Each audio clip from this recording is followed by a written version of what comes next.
We would like to apologize for starting a little bit late due to circumstances beyond our control. But now we are here and we're going to make the best of the time on our hands. I'd like to welcome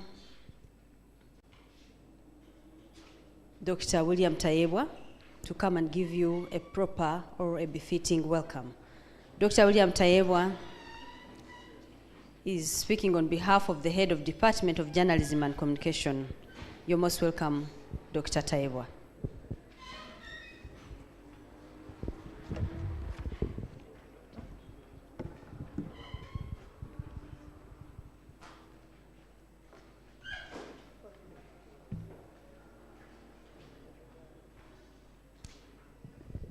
Okay, thank you very much, Dr. Mario Nadina.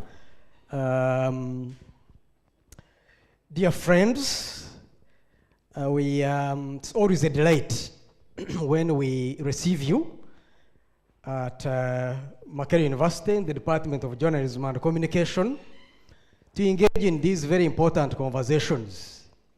As I do that, I want first of all acknowledge our chief guest, Council Paul Ekochu. Yes, thank you very much. Our students are still picking a cup of tea, so the applause in the room is appreciated. Uganda Media Sector Working Group, who is also, as we speak, the chief guest of this function. So, Mr. Kochu, you are most welcome, sir. I also acknowledge Mr. Philip Karugaba, Council Philip Karugaba.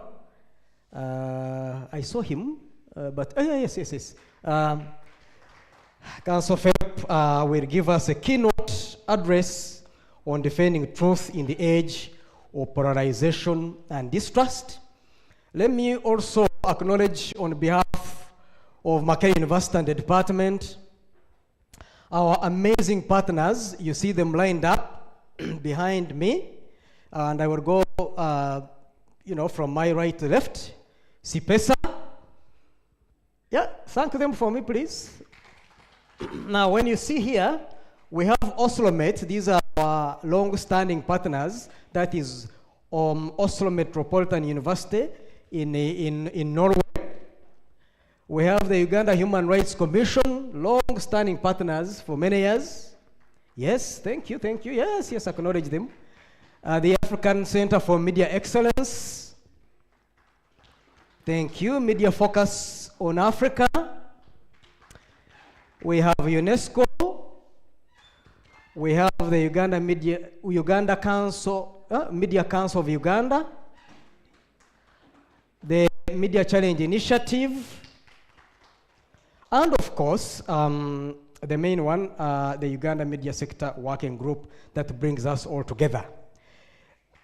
Let me also, on behalf of the department, thank and acknowledge the time by our panel of discussants, to discuss this important topic.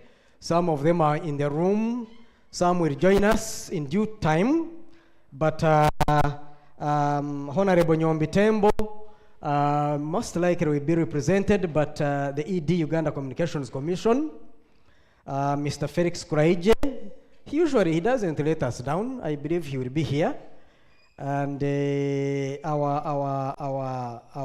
brother Julius Muchunguzi, spokesperson Electoral Commission, Madam Joan Nakabito, manager Peace, Governance, and East African Affairs of the Interreligious Council, Mr. Bakar Boa, our Nation Media Group, and of course, all of you are lovely friends who have created the time to come and engage in this very important conversation of our time. Now, I want also to acknowledge our students. This is examination season. This room will be full, but most of our students are doing exams, but I want to thank those of you in the room. Thank you very much for coming to engage in this very important conversation. The department has grown over the years. Those of you who were with us, we are still at it. Very soon, we shall be growing into a school. That is a promise that the university has made. So please continue praying for us, but also pushing in your ways. The topic that we have today, obviously, we have a wonderful, first of all, a keynote by our esteemed counsel, Karugaba, who is going to do justice to this topic. I'm very sure about that. And then after that, we shall have this conversation by our panel. And the choice of this topic, of course, as my colleague, Dr. Alina, has been saying, is it's very perilous times, as you all know. I think you saw what happened in Masaka yesterday.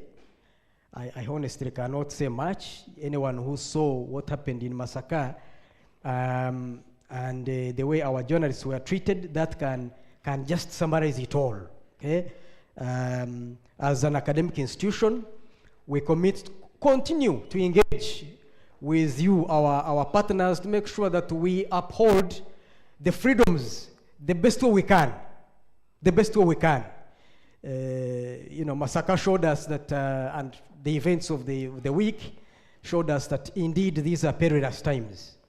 But we strongly believe that together we can continue to defend truth the way we can, even in this very polarized world, even in this polarized country, even with the distrust that comes with, the phenomenon of fake news in its manifestations, or misinformation, of disinformation, and malinformation. And I think the last one of malinformation is becoming even very worrying. Malinformation from French, which is bad-mouthing people. I think that is becoming a very serious issue. So with those opening remarks, once again, I want to really, really thank you all for creating the time. I want to welcome you to the department. This is your home. Let's not continue to come just for events like this, but please come to our classes as guest lecturers. Just if you have a very important topic that you think the journalists that we are training ought to hear this, just reach out to any of us, to the head of department, 10 of the colleagues like Dr. Imokola, any of the colleagues in the department, tell us, can I come and speak to your students? And we shall be very happy. We're a department that is always open to engage in constructive conversations with industry and the people out there, because you are the ones who are where the actions are happening. Once again, welcome. A man of enviable energy. Dr. Tayewa is also heading the Makerere University Press. If you have a book that you're eager to have published, please don't pass him by. The Christians call onto the Holy Spirit and say, don't pass us by. So don't pass the man by. All right, let me now invite, I don't know if he's back, Daniel? Daniel had stepped out briefly. All right, he's not back in the room. I'm going now to invite Mr. Lamex Omara Apita from the Uganda Human Rights Commission. Mr. Opita, Dr. Tayewa has laid the ground for you. He has talked about the events that circulated yesterday and even the days before. Uganda Human Rights Commission, we appreciate you for the partnership. Come and speak to this gallant audience. Thank you.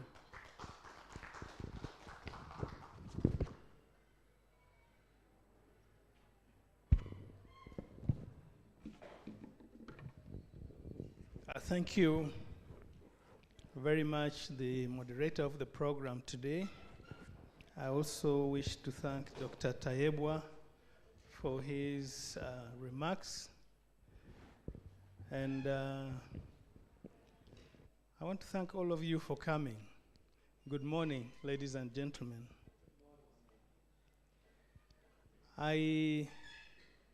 In the statement I have, would have started by recognizing the chief guest, the Honorable Minister of Information and National Guidance. I hope he will be joining us soon, but I will address him all the same. So the Honorable Minister of Information and National Guidance, Dr. Chris Baryomunsi, the Chairperson, Media Council of Uganda, my good friend, Mr. Paul Ekochu, the Head of Department of Journalism and Communication at Makerere University, Dr. Aisha Nakiwala, UNESCO representative, members of the press, and all partners in the media spaces. Ladies and gentlemen, my name is Lamek Somara Apita. I'm a member on the Uganda Human Rights Commission. And I am speaking here on behalf of the chairperson of the Uganda Human Rights Commission, who should have been here, but because of other commitments, she's not able to be here this time. I do hope I will be able to stand in well for her. I wish to join the previous speakers in welcoming you to this year's commemoration of the World Press Freedom Day. This year's national theme, Defending Truth in the Age of Polarization and Distrust, puts forward the enormous challenges that professional journalism practice faces both within its ranks and outside. These include financial insecurity, increasing public skepticism about media independence, and commitment to telling the truth, misinformation and disinformation, as well as political and policy threats. The theme also resonates well with the international theme, Reporting in the Brave New World, the impact of artificial intelligence on press freedom and the media. In further articulating the challenges the media faces, even though AI can be used to ease the work of journalists in fact-checking and quick processing of information, it can also be used to reproduce misinformation, spread disinformation, amplify online hate speech, gender discrimination, and also supremacy, and enable new forms of censorship. Some actors use AI for mass surveillance of journalists and citizens, creating a chilling effect on the freedom of the press and expression.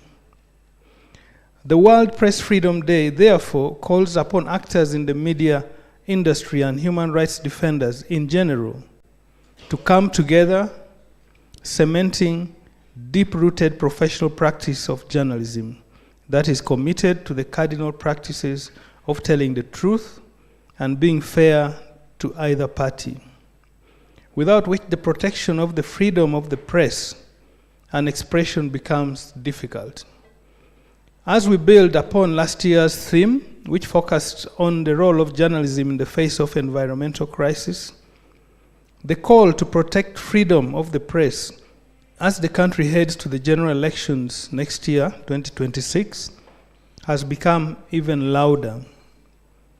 From the organizers of the elections to institutions that play a supportive role in ensuring that the elections are credible, to the intending candidates at various levels, the voters and others who play an observatory role, the recognition of the crucial and critical role of journalism in the electoral process is crucial. The same applies for responsible reporting and recognizing the important role of other actors in the electoral processes. At the Uganda Human Rights Commission, strengthening policy guidelines that are based on human rights-based approaches is highly on our agenda. We continue to prioritize media trainings for journalists, advocacy in policy shift, monitoring the observance of press freedom, receipt and investigation of all complaints related to violations of press freedom, and to engage security agencies both through high-level constructive dialogues and trainings to ensure that there is respect for the freedom of the press and expression. Our clarion call to the general public, the media and development partners, is to join hands early enough and support one another ahead of the election season. As I conclude, I wish to appreciate the partners with whom we have co-organized this year's commemoration under the Uganda Media Sector Working Group, including the African Center for Media Excellence, UNESCO Uganda, Twaweza East Africa, Makerere University, that has been hosting us for some time now, the Media Council of Uganda, Media Challenge Initiative, Media Focus on Africa, among others. Thank you for all your effort into the commemoration of this year's World Press Freedom Day. It is our hope that this gathering and panel discussions to follow, which we are about to have, will act as a source of ideas, strategies, and plans for addressing the pressing issues affecting the freedom of the press in this country.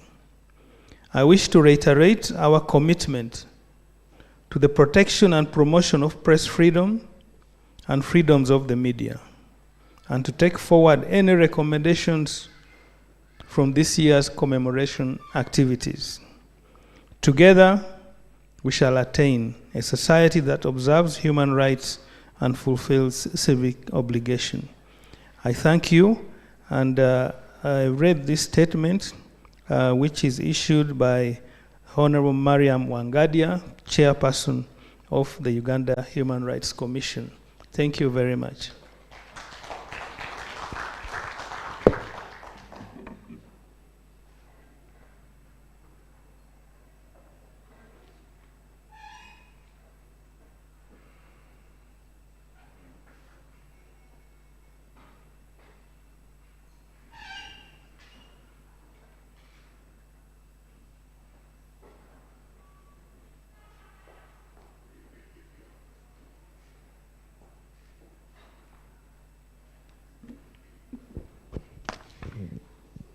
Ladies and gentlemen, wouldn't you agree that the Uganda Human Rights Commission has given us the assurance we needed? He has talked about an emphasis on policy guidelines. He has mentioned working with security in different ways to ensure that journalists are protected, and so on and so forth. So we thank you very much. Another round of applause for Mr. Lamex on behalf of the Uganda Human Rights Commission. I now would like to call upon Daniel Kawesi, who is here on behalf of the Uganda National Commission for UNESCO. Daniel, let's hear what you have to tell us in relation to our theme today of defending the truth in the age of polarization and distrust. Thank you.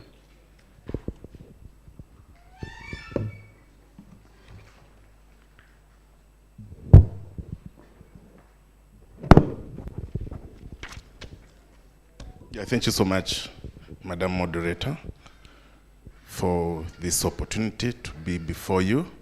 Good morning, ladies and gentlemen. My name is Daniel Kawesi. I am representing the Secretary General of Uganda National Commission for UNESCO. What I do, I am the Assistant Secretary General in charge of culture at the Uganda National Commission for UNESCO. Previously, I was working on issues of media, but currently, Madam Angela, can you please stand up for recognition? She's the Assistant Secretary General in charge of communication and information, where media issues fall.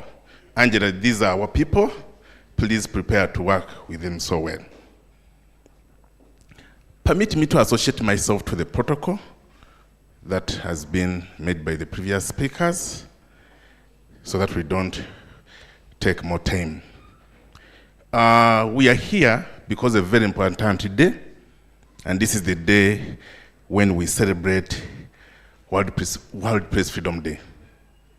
We all recall that this day was started to be celebrated in 1993 as we speak now, is over 30 years of celebration.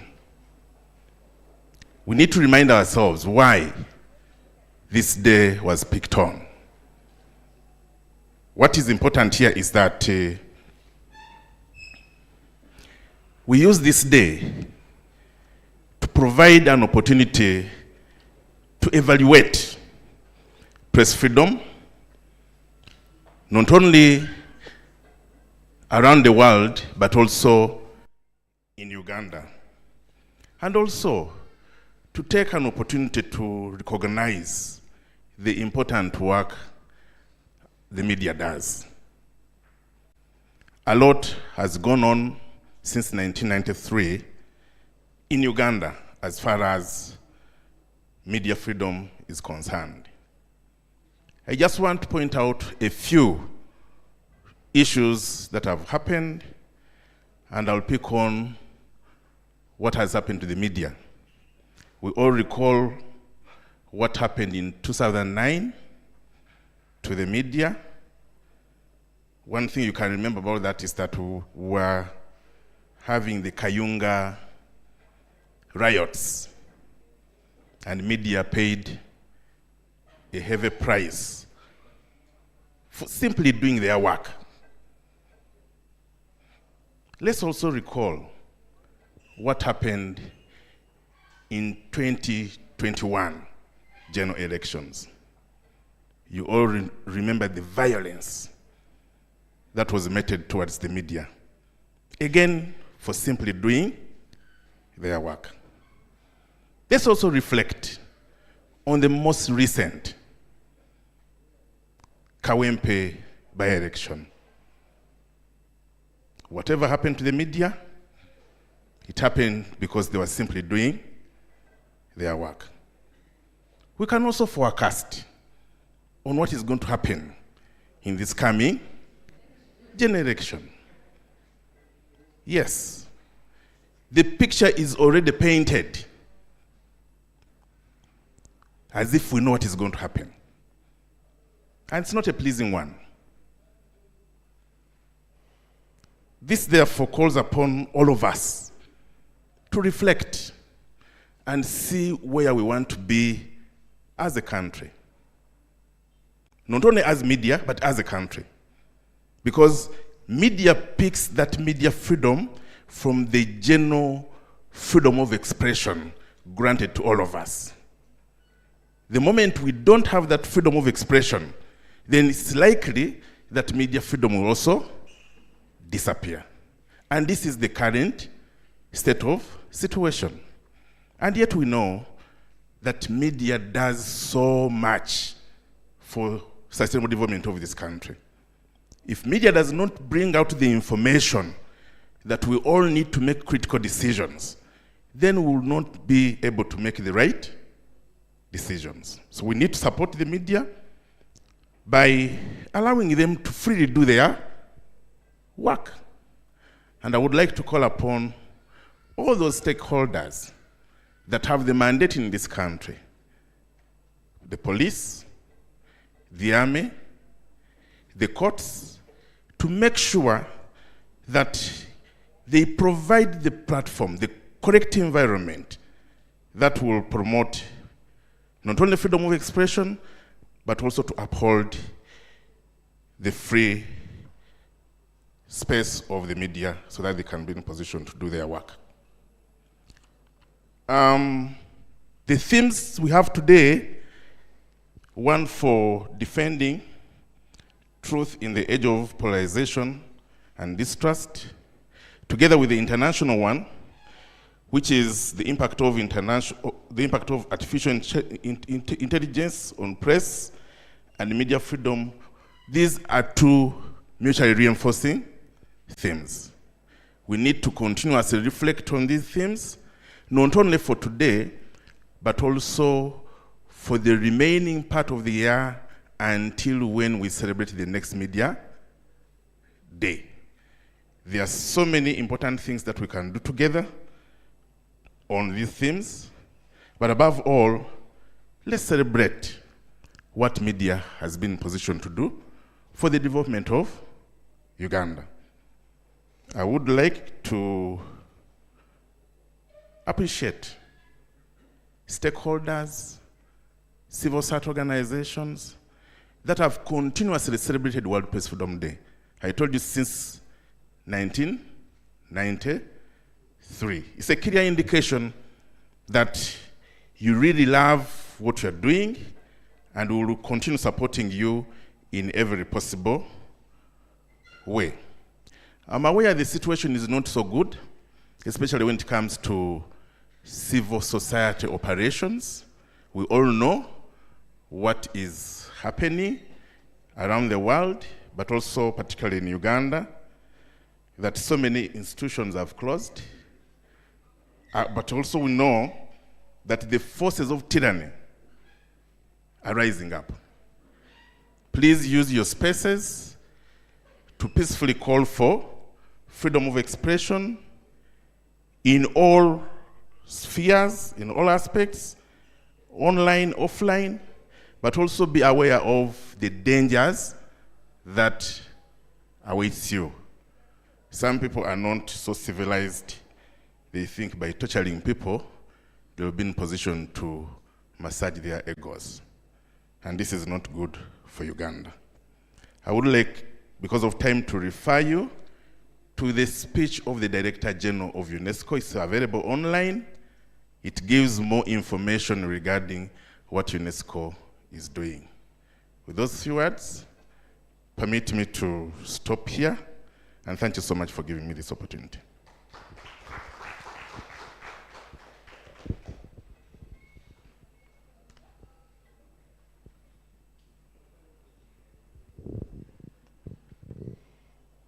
Thank you very much, Mr. Daniel Kawesi, for those very inspirational remarks.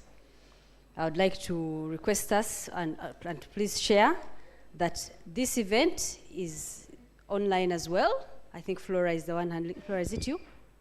Okay, the lady there is ensuring that those who are not in this room can follow under 2 hashtags. The first one is the hashtag World Press Freedom Day 25, and the second is the hashtag Defending Truth UG. Oh, I was going to say, could we have them on the screen for purposes of sharing? Yes, we were also joined a little while ago by the head of department, Journalism and Communication, Dr. Nachiwala Aisha Sembatia. Please stand up for recognition. At our department, we call her Mama. Everyone who has a lady heading a department or a unit, they are Mama. So Mama is here. The students are clapping. They're happy to see their Mama in the room. Shortly before Mama spoke, we had Tata. Tata spoke as well. Tata is also, happens to be the former head of department. So we are a full family. And we have partnered with another family, Uganda Media Sector Working Group, Mr. Charles Bichachi. Please come and receive these people, speak to them. I'll also request you to invite the guest of honor when you're done with your remarks. And thank you very much.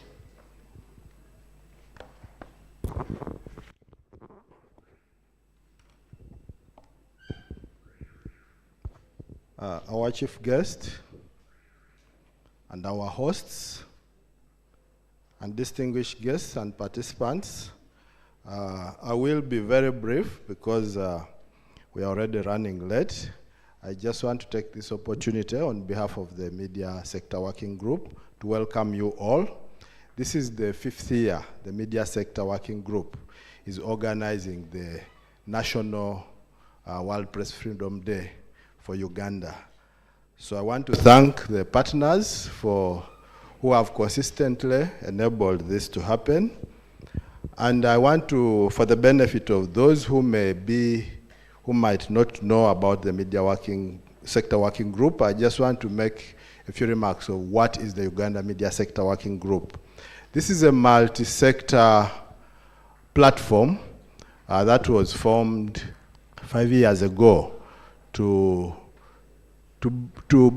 create a space where different stakeholders in the media can have dialogue, can look at the issues affecting the media, because there was a realization at that point that the media is polarized, And many times when we talk about the media, we tend to think only about journalists and people who are studying journalism and so forth. But the media is not just us journalists. The media is also about the people we write about. It is also about the people we write for.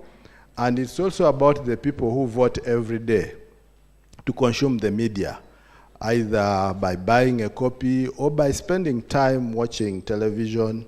And also it's about the people who spend money to buy space so that the media is sustainable as a business.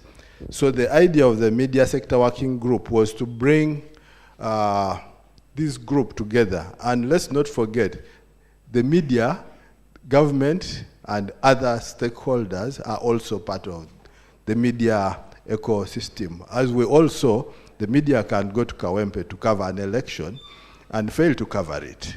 So we thought that it was important to have a platform from which we can have conversations about how we can professionalize the media, how we can sustain the media in our country, and also how we can look at the governance system around the media in terms of regulation and all those issues which for long have remained pending. So that's what the Media Sector Working Group is all about. Its membership is broad. We have all these partners are members of the Media Sector Working Group, and then we have others. So we have a charter which has been signed by over 20 different groups that form the Media Sector Working Group. So briefly, that's what the Media Sector Working Group is, and we thank you for honoring our invitation and coming to attend this function. As the previous speakers have noted, I think this is a good time to have a conversation about press freedom and elections, since we saw a curtain raiser in Kawempe just the other day, and next year, actually this year is the election year in this country, because January is simply the voting, January or Feb is the voting time, but the politicking and the election is this year. So this is a useful conversation for us to see how we can navigate these spaces. Very, very finally, I would like to invite the chief guest, who is the Minister for ICT, but represented by Mr. Paul Ekochu, who is the chairperson of the Media Council of Uganda, to make his remarks. Thank you very much.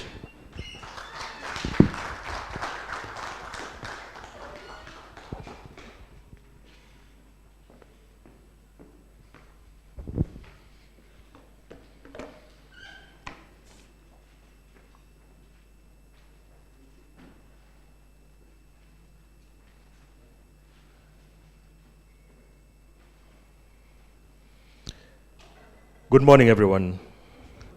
Thank you very much, Charles, for inviting me up here as the Minister of Information and Communication Technology.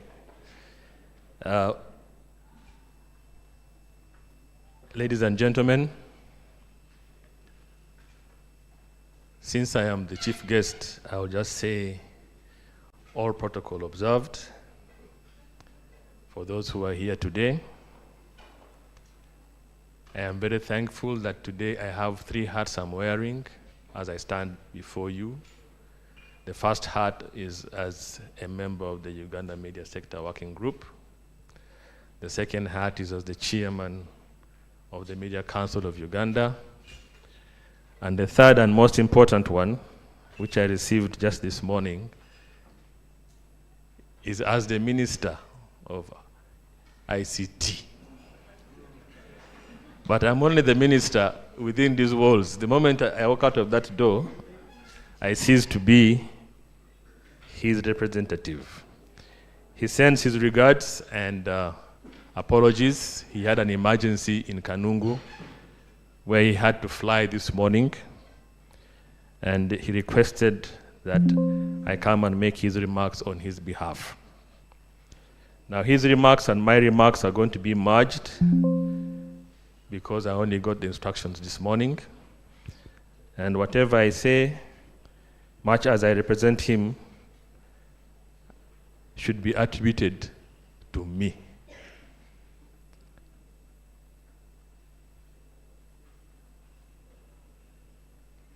I want to thank the organizers of this day for the way they have organized it. Shortly before we began, we were talking with our keynote speaker there, Mr. Karugaba, about the big man syndrome.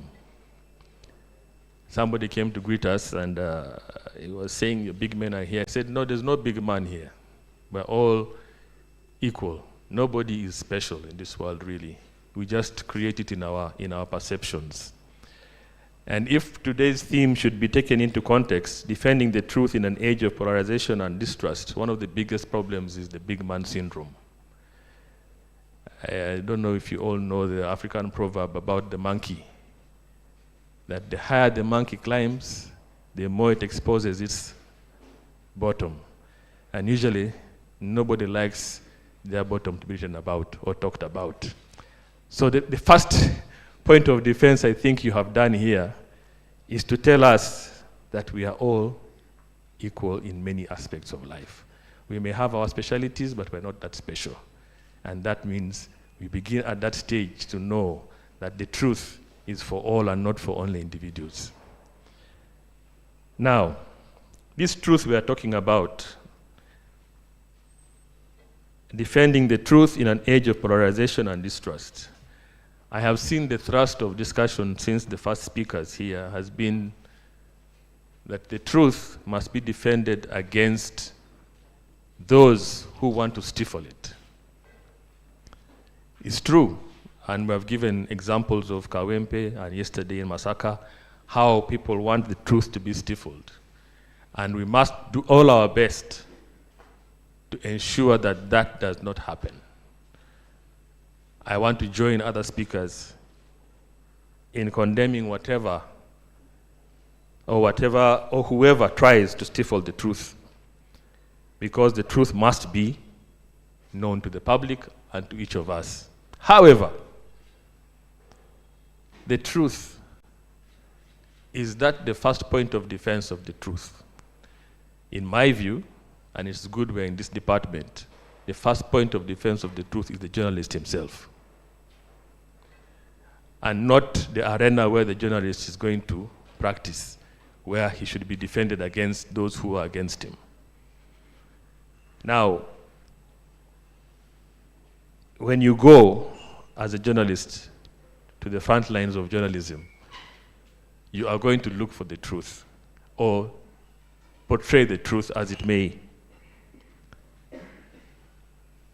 How do you do that as a journalist? I'm sure Dr. Tayebo here trains you in many ways on how to do that, those who are students here.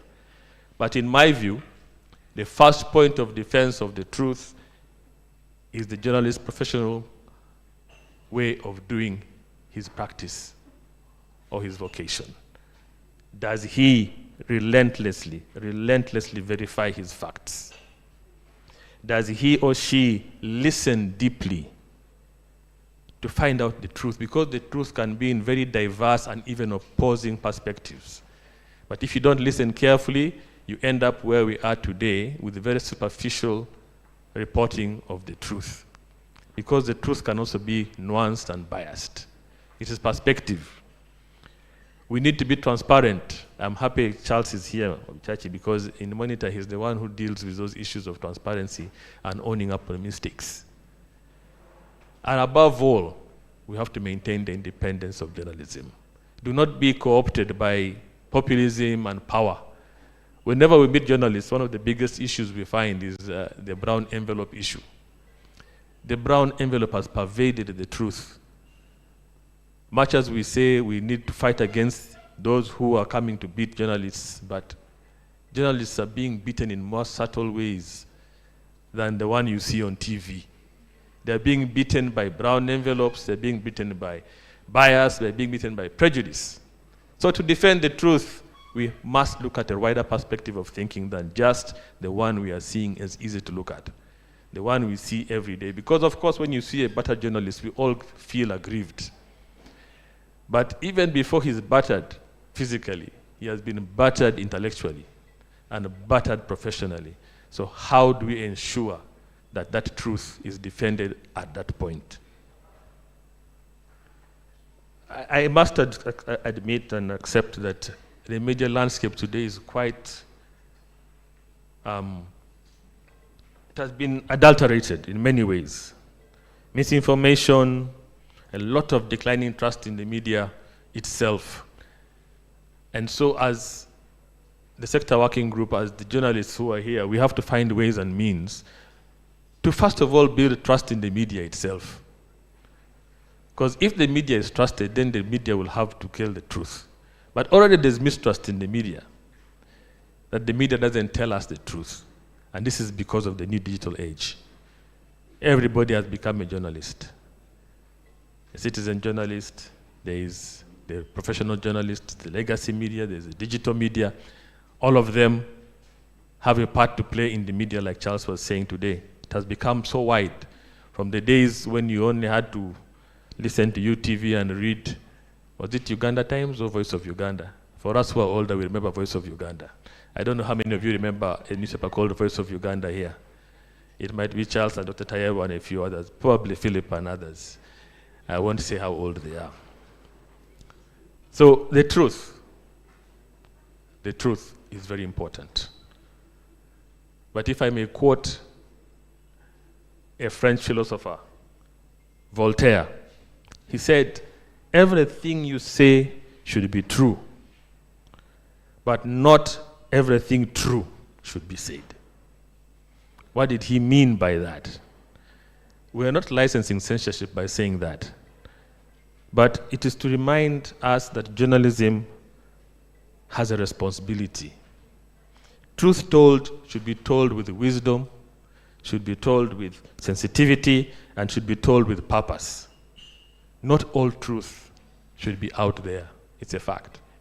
Some truths are actually precluded by law.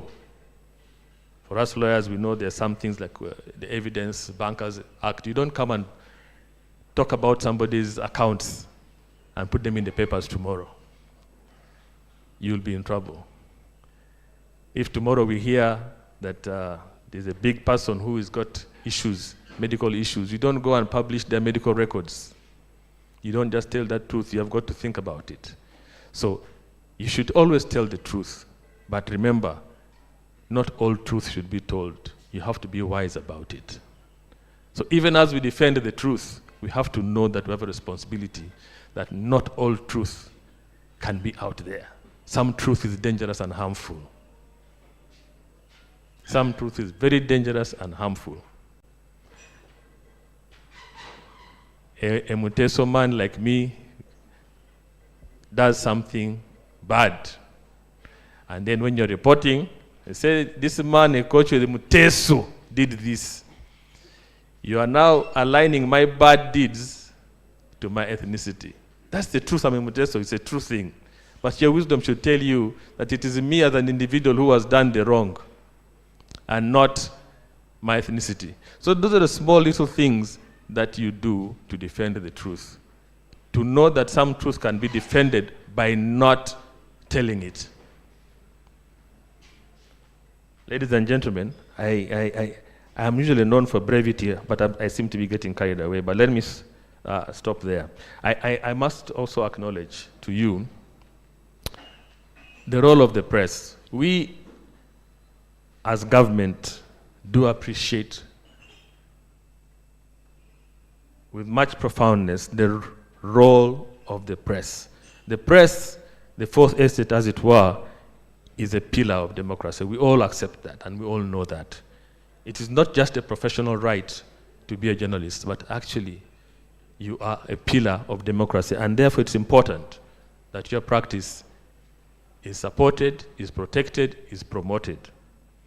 We as government are seeing issues in the new landscape, and new laws have to be promulgated to best suit the times. I was privileged to be part of a group, a task force under the Ministry of ICT, which has set up principles for the new law that is hopefully coming the next financial year. This law tries to address all the issues that have come up in regards to the media and the press, especially, in my view, in the context of today's theme, protection of the profession of journalism. Because many people talk about media, and today media has morphed into very big things and many things. We are seeing a professional journalist like Julius here being equated with a DJ on radio. The DJ also talks about political issues. He hasn't been trained on how to nuance them. How do we handle that in the law? Should he be able to say the things that he says on radio? He's going to tell the truth, but he doesn't know that the truth can be harmful. He hasn't been trained. He hasn't been given the necessary equipment to know that truth to be told must be told well. So as the government, we have looked at all those areas, and we hope that when the first draft is ready, we shall share it with all the stakeholders here and have another discussion before its promulgation. In this world of such noise and a lot of misinformation, we urge you to be the voices of clarity. In the age of too much spin, we would like that you be the bearers of fact. There's too much distrust of the media and even those who are the political players. We want you to be the reason that people start believing again. And on that note, I want to address Dr. Aisha here and her students. The students who are here today, I'm happy actually we have this occasion here in Makerere, because you are the future of journalism. You are the future of journalism. You will be the ones who write the first draft of history of the events of today when you qualify. And so it is very important that you inherit a media landscape that values truth, values transparency, and independence, which is the role that the elders here have to play to develop. So that tomorrow, the discussions we shall be having will not be about journalists being beaten. It will be about how to even better your professionalism. Because we have to prepare for you the future. But you are the ones today, under the tutelage of Dr. Aisha and others, Dr. Tayebwa, who have to be trained on how to defend the truth so that in the future, it's not an issue anymore. I want to challenge you to have the courage and integrity to do the right thing always when you come into this world of practice. Lastly, I encourage all of us here to be united in our voices, talking against those who might want to stifle the truth. We need not mention everything that has happened in the last years, but we all know. But we need to engage. We need to engage with all those stakeholders who will ensure a smooth run of journalism in the coming days of elections and politics. I remember during the COVID time, when COVID had just started, and they had said nobody should move, but journalists are supposed to move. And in the first few days, I remember some were beaten by security officials. We quickly engaged with the Editors Guild, the police force. That time, the deputy IGP was General Sabiti. General Lokech or Sabiti. And we came up with a solution that under the auspices of the Media Council, We register everybody, have a badge. When you go forward, nobody should stop you from doing your work. Those simple little things that we did helped journalists to do their work safely. Fast forward in the election, together with the EC, we did the same thing. Out of the 600 journalists who were registered for the last election, only 3 were confronted by security and got into altercation. So 597 with their badges were able to practice without any hindrance. Those are the small little things we have to look at if we are going to defend the truth in these times of polarization. You know, misinformation is the fuel of polarization. And so professionalism is very important when we are going to report forward. It helps you a lot not to get into issues with the authorities. Ladies and gentlemen, with those few words, I would like to thank you for listening to me. I hope whatever I have said has made sense and will help in the way forward in defending the truth as we go towards a very volatile period, which we hope will be watered down by your professionalism. Thank you very much.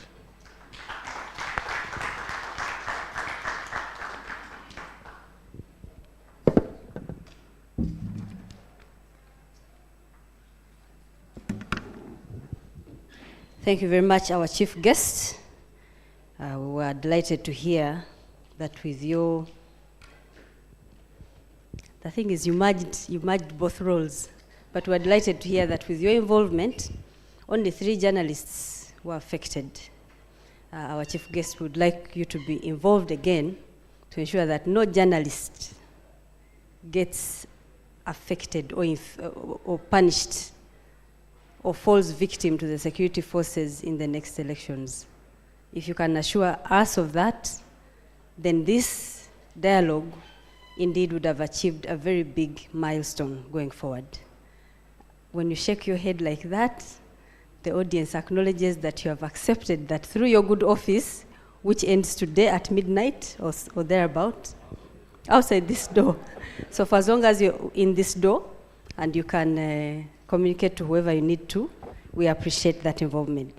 Ladies and gentlemen, we are now going to listen to our keynote address on defending the truth in the age of polarization and distrust.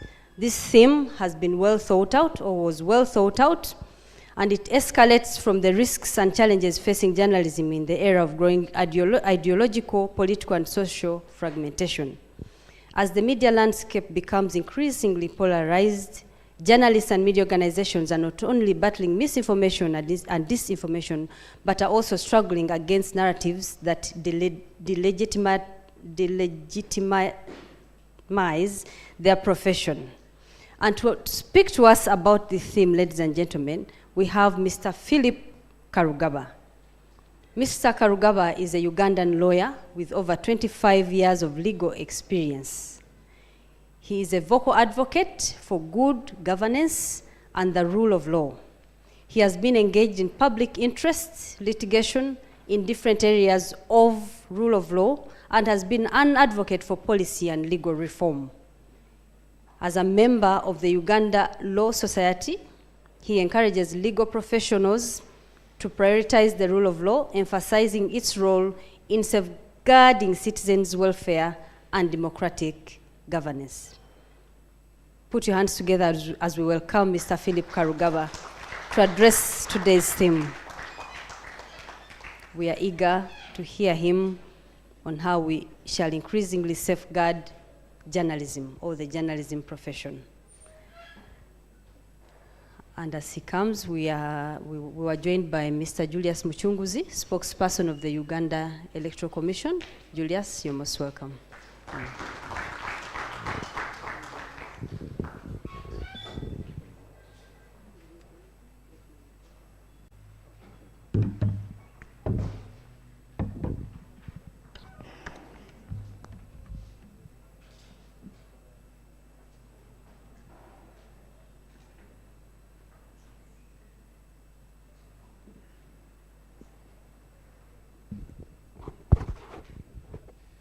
Good morning, all of you, distinguished guests.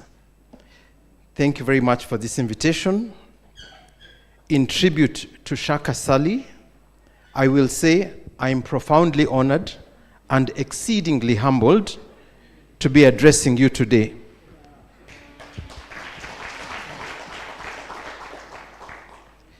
On the Ugandanized theme for this World Press Freedom Day, defending truth in an age of polarization and mistrust in the context of the media and elections.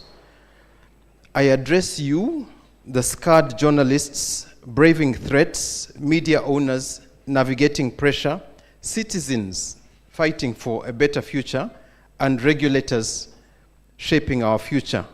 The scars of journalists tell stories of courage.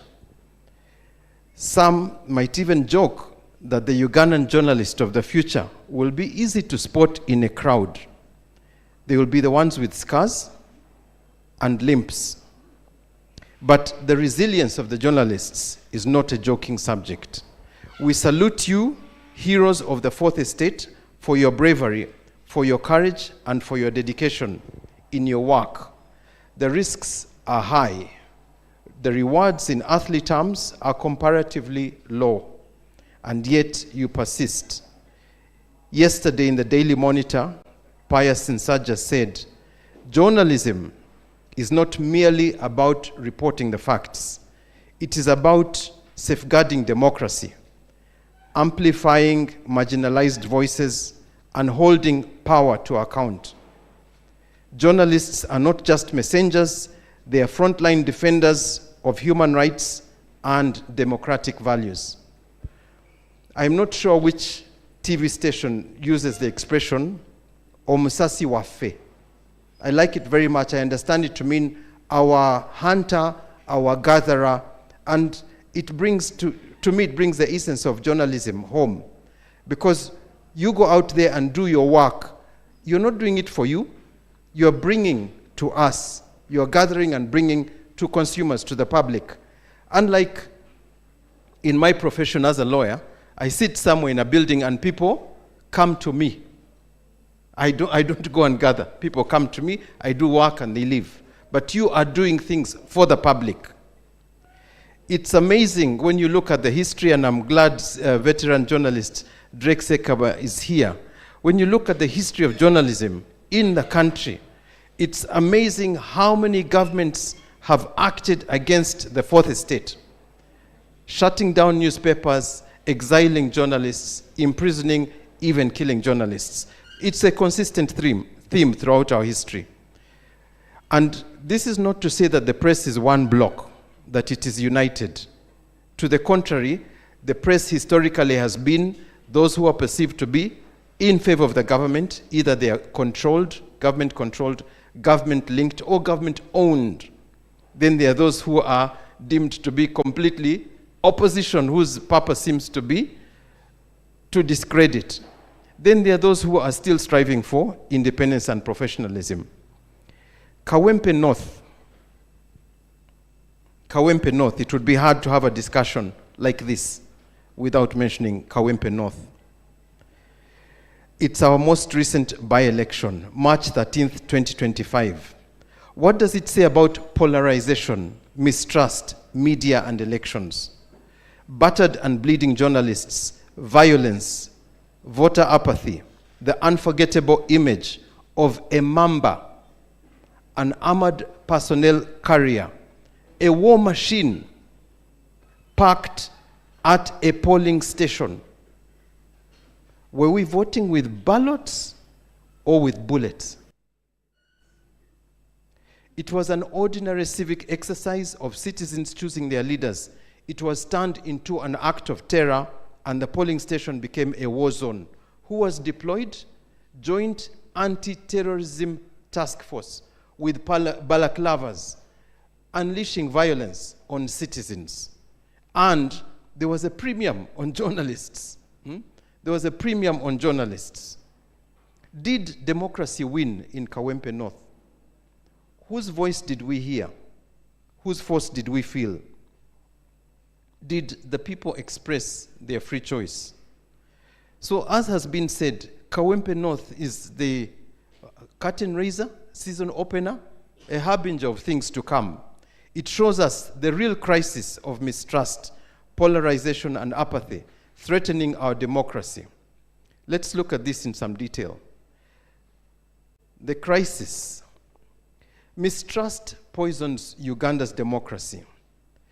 Statistics show that only 26% trust the Electoral Commission. 65% see the media as government-controlled. 61% doubt the independence of our courts. Polarization, starting now to be fueled on ethnic divides, social media bots, turns neighbors into rivals. Apathy, thinking the vote doesn't count, keeps 43% of voters at home.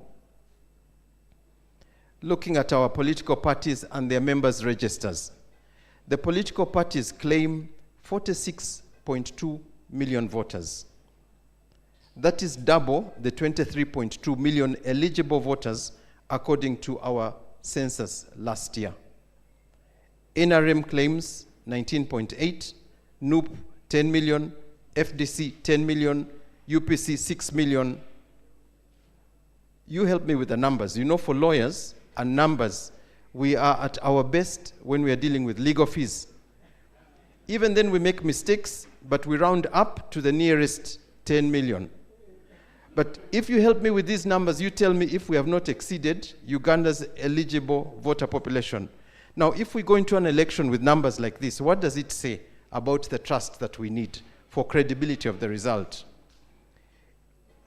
Polarization, and to me here I'm taking polarization to mean differences in opinion, and it can be neutral depending on what is driving the polarization.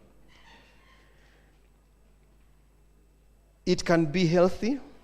It can drive some tensions that can heighten participation of citizens in their governance. At the recent Uganda Law Society elections, it was the most polarized that I had ever seen in my career. There were sharp divides along all sorts of lines. There was privileged and unprivileged. There were rebels. There was decorum. There were even stilettos and so on.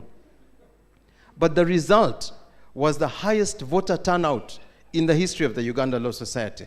2,800 votes cast.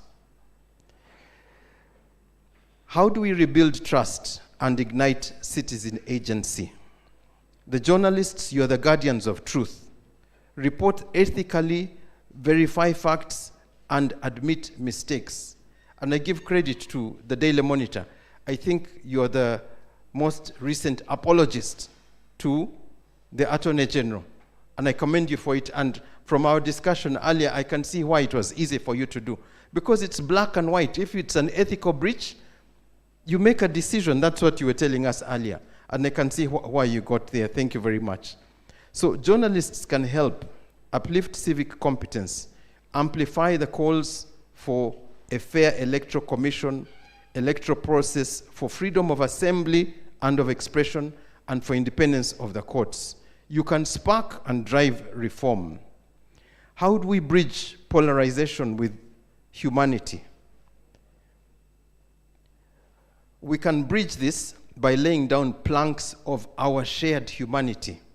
We are not NRM, NUP, urban or rural. We are all Ugandans. We are all Ugandans. We dream of jobs. We dream of jobs, schools, health, prosperity, and peace. Media, please run campaigns on these shared goals that we want as Ugandans. Use the radio forums and social media to bring polarized groups together. There is always another election. Losing today isn't the end of the story. Tell Ugandans, let's compete with passion, but love with unity. There's another radio station. I apologize that my memory doesn't hold as to who it is, but they keep saying, Obululu tebutwaula. Elections should not divide us. And they keep saying it repeatedly, Obululu tebutwaula. And I would like to tell a story of the late Robert Bob Kitariko, 1980 elections. He was the DP candidate, and he was standing against This is an age test, Mr. Ekocho. Who would know? But even the students should know, because we should all read this history, yes? So Mr. Kitariko was standing against Ndugu Ruhakana Rugunda on the UPM and against Twino Katama on UPC. So it was a hot election in Kabale. It was a hot election, but there were many interesting things that were happening. Very often, Bob Kitariko would go and pick up Ndugu Rugunda, and they would go to campaign against each other on the same platform. So the UPC candidate claimed the victory, and after that, Mr. Kitariko loaded his Mercedes-Benz with matoke and other foodstuffs and delivered it to the homes of his erstwhile opponents. Now that is unity. That's remembering that the contest is over. Now we have to go back and do development for the people. Mistrust, polarization, the coming elections, what will you do about it? What will you do about it? Can we defend truth when mistrust undermines our institutions, polarization divides us, and apathy silences our voices? Yes, we can. Yes, we can. Media freedom supports the right to political participation by informing citizens, fostering debate, and scrutinizing elections. Without it, the right to vote or engage in governance is undermined by misinformation or censorship.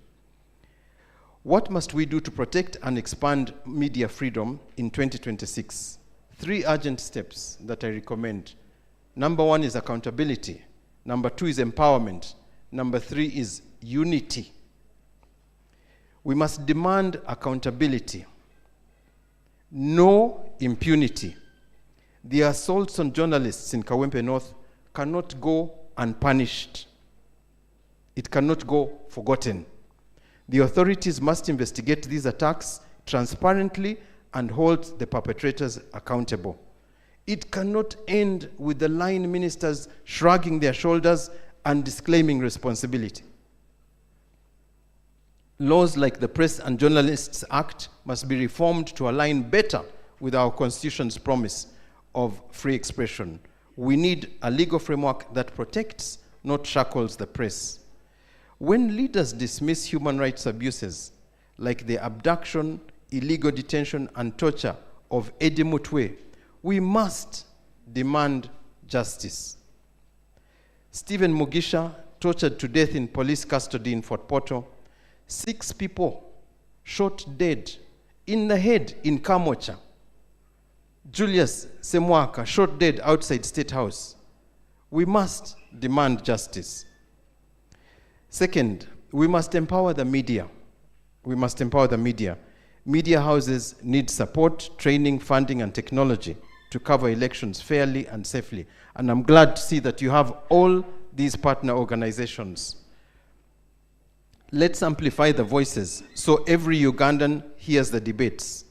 Let's work with social media to ensure online voices aren't throttled by shutdowns or vague laws like the Computer Misuse Act. Okwerinda Sibuti. Taking precaution isn't cowardice. Journalists must have safety training, risk assessment, avoidance, and evacuation skills. I'll tell you a short story. I was with Mr. Robert Kabshenga, who is both a journalist and a lawyer. We're coming from one of those things midlife crisis makes you do. We're coming from Iran, and we were in an airport in Tanzania. And I was with him face to face. We're having this conversation about coffee. And all of a sudden we hear pa, pa, pa, pa, pa, pa, gunshots.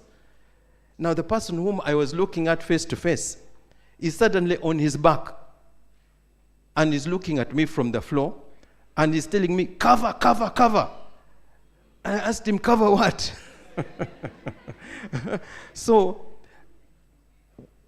gunshots rang out in the airport for the next 25 minutes. And I learned to find the floor and also scramble at the floor level.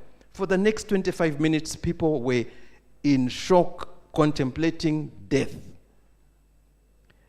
SMS and WhatsApp messages went to people at home. Men made declarations and full disclosures. And you know, in legal terms, the declarations you make in contemplation of death are given a different weight in evidence, because they say, since you're about to meet your maker, you can't be telling a lie. Okay? Anyway, it turned out to be a drill, a security drill by the airport. So you should have seen the same men trying to delete messages that had gone. But that's the time that the network works perfectly. So my point is, let's take precaution, because if you're out there as a journalist covering this election that turns violent, is your press jacket protection? Is it?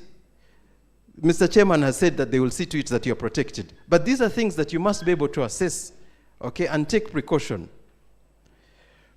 We must build alliances, Uganda Medical Association, the Uganda Law Society. These must be your partners. Journalists injured must receive medical attention and legal support should it come to that. Third, we must unite as citizens. Our Uganda, one voice. Media freedom isn't a journalist's fight. It is all our fight. When you read a story, share it. When you see a reporter harassed, speak out. When we vote in 2026, we should ask ourselves, which leaders will protect the press? A free media serves us all, and we must stand with it. Let's reject self-censorship. Let's embrace open debate. A nation that fears questions cannot grow. Mistrust, polarization, and apathy threaten our democracy. But we, journalists, citizens, regulators, we hold the power to defend the truth. For 2026, report fearlessly, verify relentlessly, and rally every Ugandan to vote, to expose wrongs, and choose good leaders. Demand a fair electoral process, independent courts, and freedom of expression. Let's make Uganda a beacon of hope in East Africa, where the story of 2026 will be told in bold and fearless headlines. Mandela said, "A critical press is democracy's lifeblood." You are Uganda's truth defenders. Write our future. Truth, unity, and democracy. I thank you all for listening to me.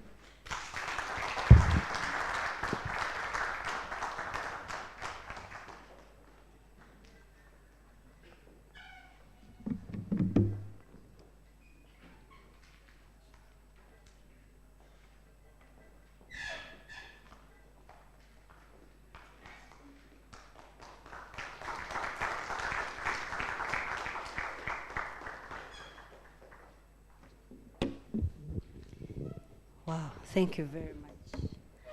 Yes, that is Mr. Philip Karugaba with a powerful keynote address, setting the pace for our next session. Another round of applause for this wonderful and fearless talking lawyer. And now that has set the pace for our next session. Before we go into it, I would like to recognize the presence of Mr. Charles Ogwell, Executive Director at UMCAT. These are partners in training. Mr. Charles Ogwell, please, we recognize you. Yes, I would now like to invite Dr. John Baptist Imokola to come and take us through the next session, which is going to be a plenary discussion on the keynote address. And that will give us very good momentum into it. JB Mokola, or JB like we fondly call him at the Department of Journalism and Communication. JB, start moving forward. Yes, he's a lecturer with our department. He has a big background in the broadcast media, having worked both at WBS Television and NBS.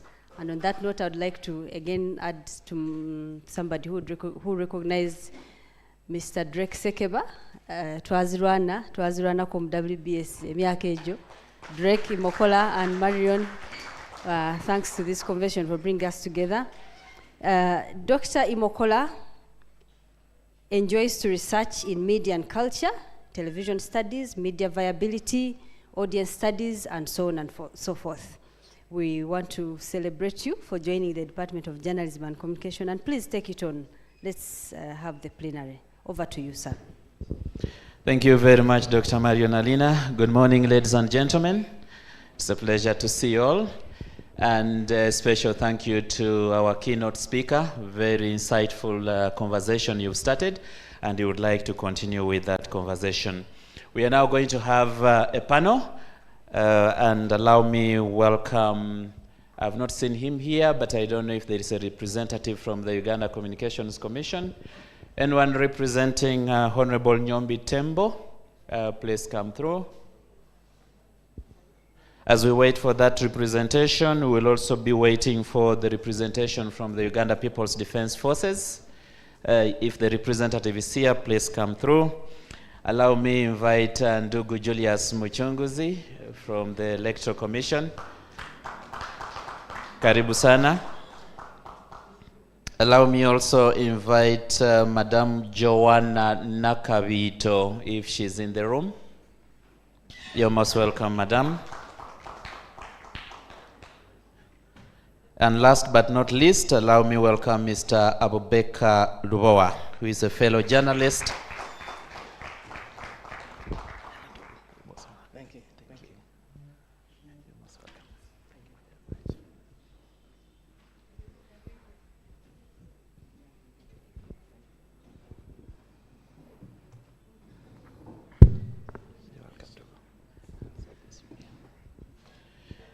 Ladies and gentlemen, we are having this conversation of truth, freedom of expression, the role of the media.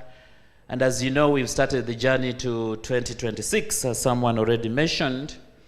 And just to, Ndugu Muchunguzi, just to give you a bit of a background, in the village where I come from, one of the contestants in the NRM primaries has had his hand broken this morning. Because as you know, the primaries have started for the LC1, so probably that's the direction we are taking. But we want to look at it from the perspective of the media and how safe the media can be. Now, Mr. Abubakar Lubowa is an award-winning journalist. You have met him in different places doing his work and carrying his camera. Of course, when we talk about Kawempe, he doesn't have a very good story. He's going to tell us about that, and that's why he's here. Ndugu Julius Muchunguzi right now speaks for the Electoral Commission, but before that he was fighting like Lubowa in the dungeons of this country reporting. Probably he was lucky not to have been beaten because people at the Electoral Commission that time protected him, but we'll come back to that conversation.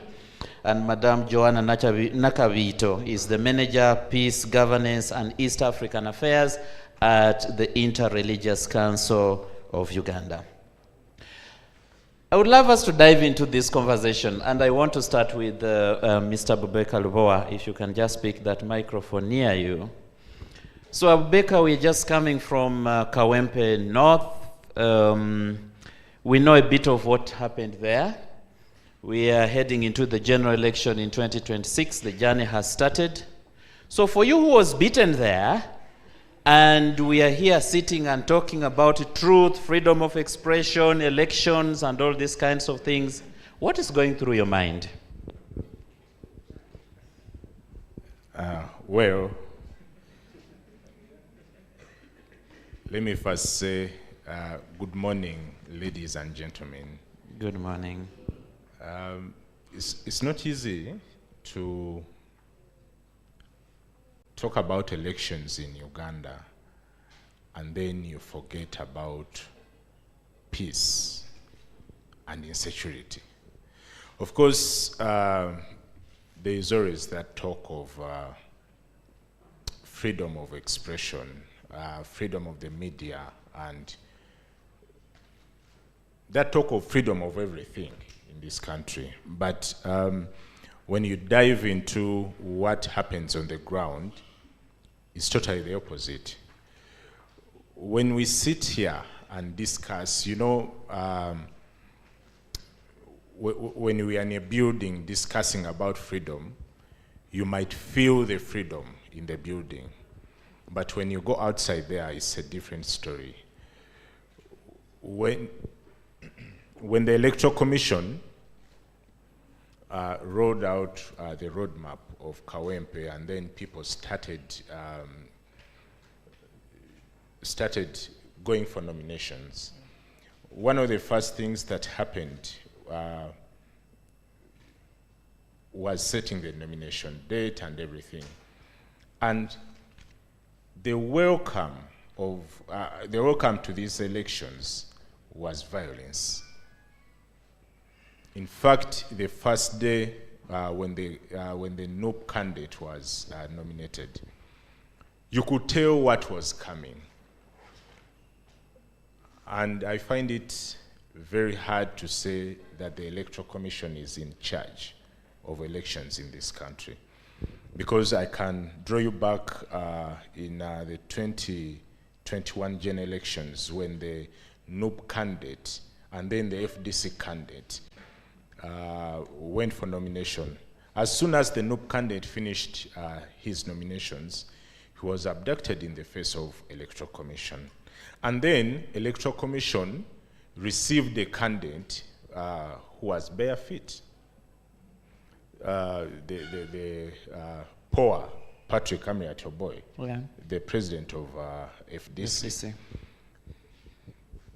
I think at that point, that's when the Electoral Commission had to jump in and stand its foot on ground and say, this is not what we are calling for.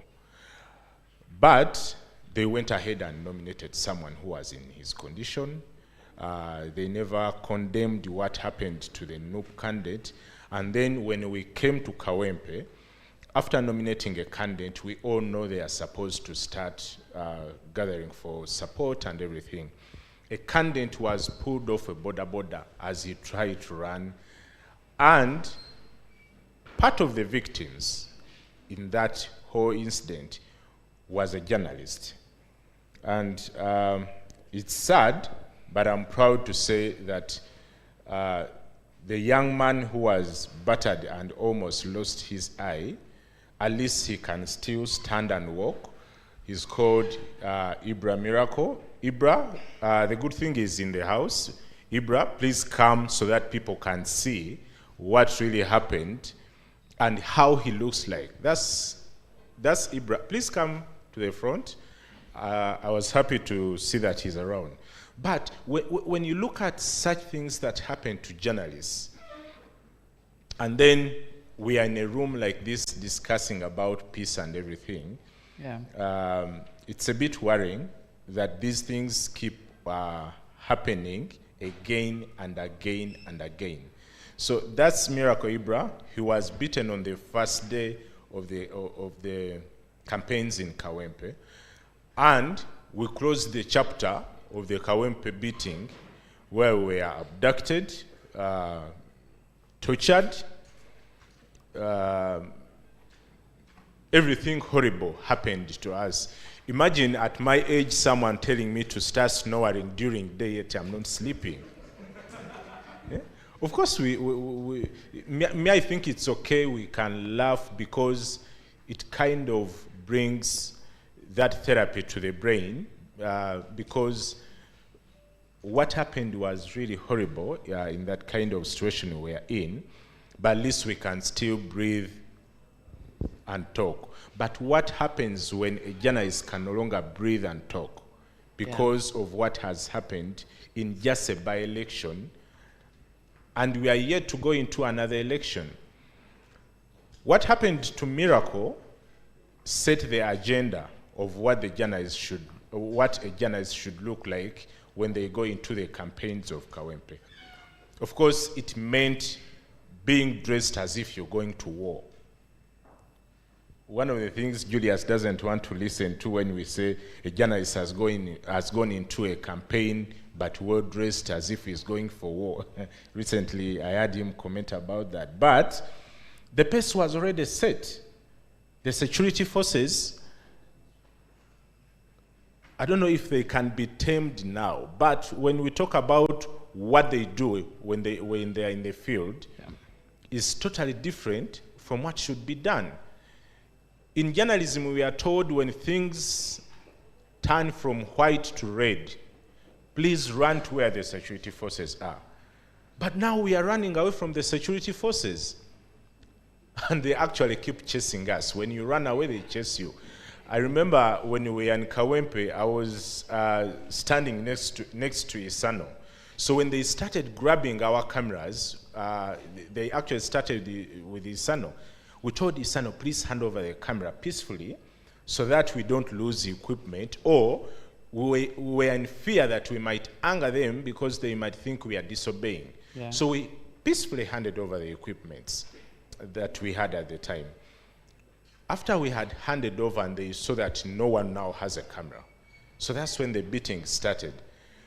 As we were trying to run, Isano had to, I remember he ran and entered into a corridor that was very narrow, but they kept chasing him to the point that he couldn't even pass through the you know how ghettos are.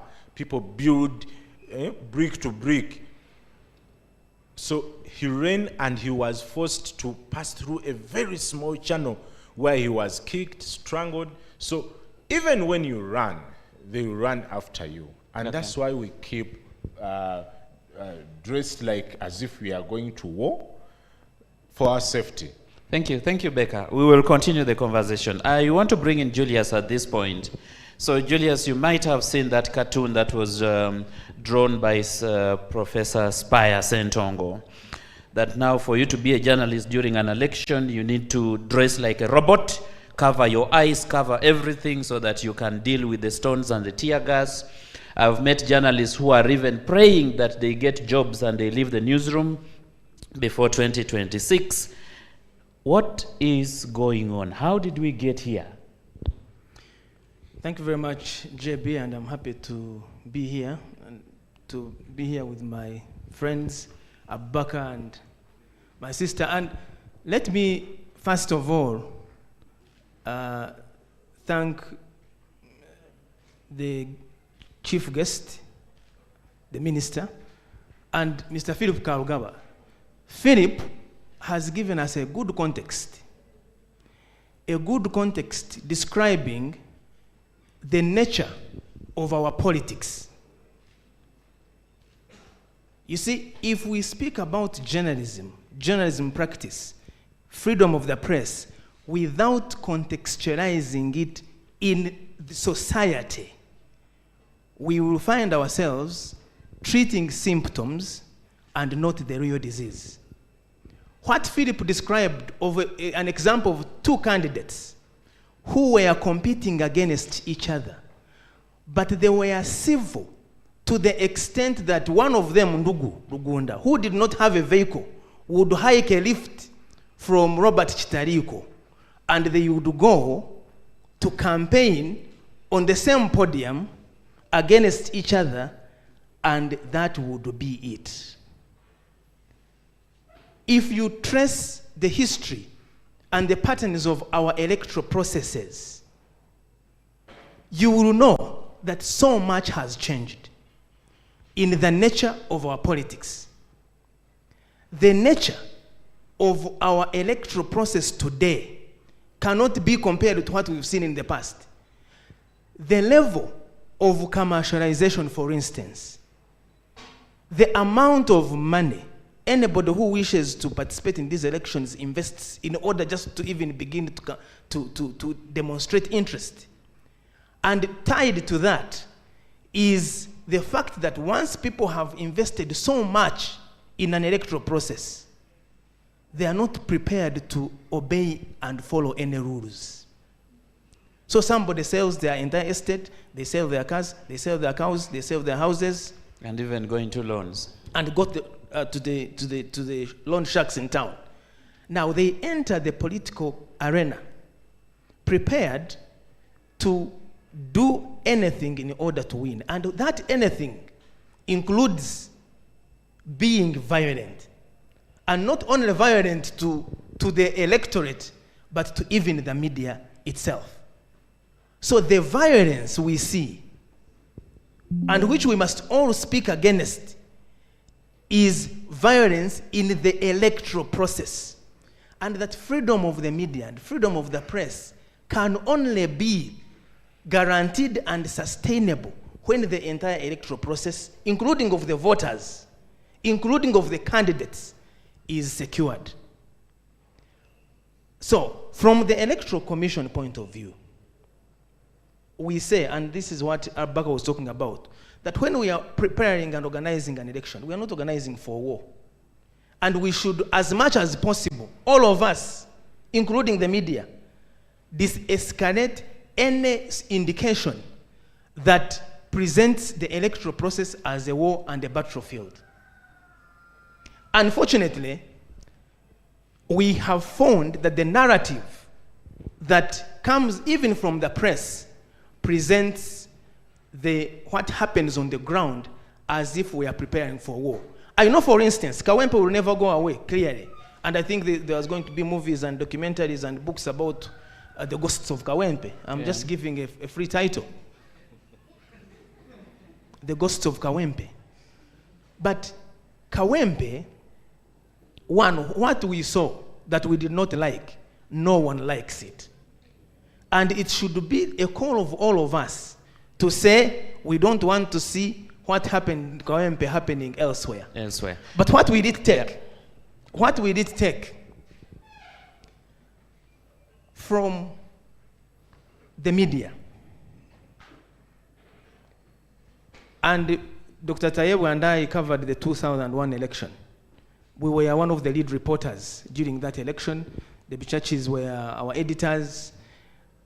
We had myself, we had Tayebu, we had Honorable Semuju. We were covering different camps. I was covering Kizza Besige's procession. Tayebu, I think, was covering Museveni and his team. And Semuju was covering Muhammad Chibirige Mayanja. And then we would coordinate that coverage. But at no point would somebody meet Tayebu and brand him M7 reporter, or Julius as a KB reporter, or Semujo as a Chibirige Mayanja reporter. There is a dangerous trend that is happening in our media, and we have to face some of these facts. Journalism needs to return to the core principles and ethics of responsible journalism. Okay, Julius, we are going to come to the way forward. Yes. But the role of the Electoral Commission as a superintendent of the electoral process is key for me. We are going to come to the way forward. But what let do we need to do? me speak about that. Yes. You see, the electoral process and the Electoral Commission, to have a free, fair, credible, and transparent election is not a responsibility of the Electoral Commission alone. Granted. The Electoral Commission is a referee of a political game. And when you have a referee of Arsenal versus Man U, the only people that will ensure that that game is free and fair is not just the Electoral Commission. If you have participants, players who say that for us, if we miss the ball, we will not miss the what? The leg. If you have spectators in the Churasha who, instead of cheering the game, decide to hurl insults of racial nature or whichever nature to the players on the pitch, you will not have a free and fair game. If you have coaches, these are political parties, they are leaders, who say we will not follow any rules. For us, we are in it to do what the Lumumbis used to do, Lumumba, that we either win or they lose. Surely, if you go in an electoral process with candidates and actors only expecting one result, yet they know that in an electoral process there will be winners, there will be losers. And as Philip said, that losing today, I think it is either Philip or Nsakuchi, if losing today is not the end of the world. We must create conditions in our electoral process, in our society, where elections are not a do or die affair. But we've gone to that extent. So if we have an environment that is saturated with such mentality, even the media and journalists will not be safe. Because as we have been told in our academic track record, there is media and society. Media does not, and press freedom does not exist in isolation of what is happening in the entire societal setup. So the role of the Electoral Commission is very significant. We are the midwives of this process. We are the referees of this process. So you can give yellow cards and red cards. We'll get yellow cards, they get finished, we go to red cards, they get finished, we get everybody off the pitch. But the Constitution is very clear that an election must take place unless if we want to overthrow the Constitution. Article 61, clause 2, says that the Electoral Commission shall, and the lawyers are here, meaning that whether the devil wants it or not, that election must happen. We must have leaders before the expiry of the term of office of the current leaders, and that by the 12th of May 2026, a new team must be in place. Yeah. But we must create those conditions.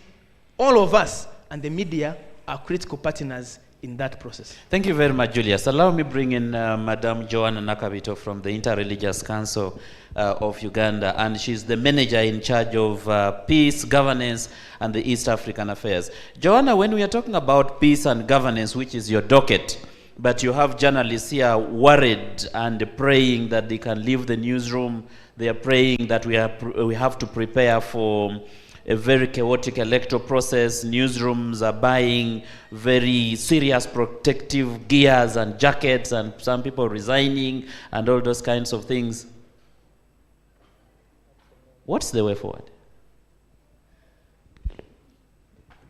The way forward, well, first of all, I'd like to thank you for having me here. I'm really honored to also be a representative of, for let's say, faith-based institutions, but not just that, but also civil society organizations and people who are also interested in research, just like myself. The first thing that really touched me on this panel was, first of all, sympathies to Abubakar for the experience that he had. And it's not just about, media and, people within the media who are experiencing, this torture and then seeing it time and time again over the years to the extent that we are having compassion fatigue and it's now normalized. But also what Julius has mentioned when he said the high investment in electoral processes. And for me, the first thing that comes to my mind as an academician in peace and security is that correlation between high military expenditure and there being a prevalence of high levels of conflict, which of course different institutions such as the CIPRI, European Union Institute for Security Studies have actually proven to be true. So it's really absurd to see security forces coming for media who are a very, very big player in the democratic deepening of this country, wearing balaclavas, as Philip Karugaba mentioned, which to me, honestly, and to very many young Ugandans who wouldn't say it, seems like Halloween. It's not something that is, it's voter intimidation, truly. It seems like as if they are saying that we are not here to protect you, we are here on a battlefield, and I'm sure there is a very big person in Uganda who mentioned that there are two criminals in the country that interest him. One is the common criminals and the other is the journalists. But journalism is very important when it comes to freedom of the press, which is a tenet of democratization. So this is not just a conversation about the role of the media, the role of the security, and the nexus between the two, but also the fact that we are almost going to say, rest in peace to our democratic health. Because the freedom of the press and the press itself is like a nervous system, but it's also like a heart.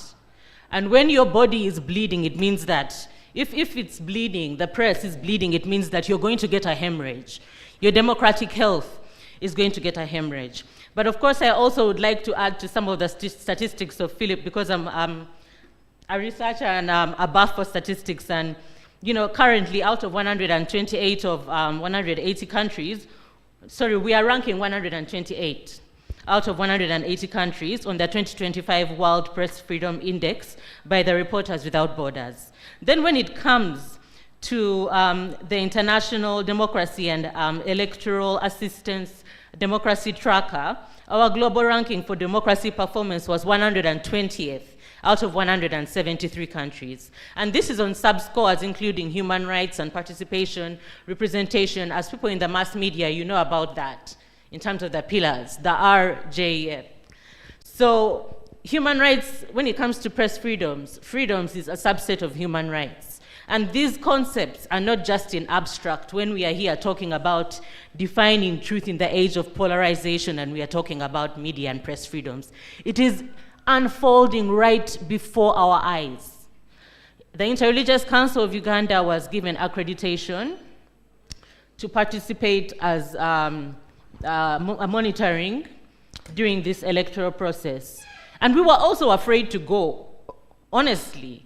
The press too is afraid to go, and I believe that the press, who are experiencing this time and time again, and even the voters, to be honest, not just the press, but even the voters who go back on the front line and do what they have to do, regardless of the knowledge that there is going to be electoral insecurity, is a real manifestation of patriotism beyond even the security itself, that seems to be giving the impression whereby it begs the question, are we actually over-investing or over-deploying the military within these civil-military relations and urban settings because we are actually trying to deter violence?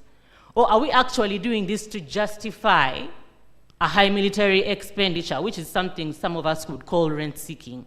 But anyway, in terms of the... And I request Julius to note that as well, because this is support that they should be getting from other agencies. Absolutely. Maybe we'll talk about that later. Absolutely. And just on the way forward, I'm really, really happy that we are having this dialogue and discussion, and I am here with the Electoral Commission and someone also from the journalism sector. Us as Interreligious Council of Uganda and faith-based institutions, religious leaders, we are very proud to find that even on the Afrobarometer, we are ranked highest in Uganda in terms of trust, public trust in leadership at 86%. And there's a saying that says that with great power comes great responsibility. But I also, when I'm called on TV to talk about these issues, I call myself out as an actor in a faith-based institution in terms of, for instance, sometimes we procrastinate when it comes to interventions concerning electoral cycles, but we are doing the work and we are focusing on incremental gain. And we have an MOU with the Electoral Commission. We are working closely with the National Consultative Forum. We are working with government.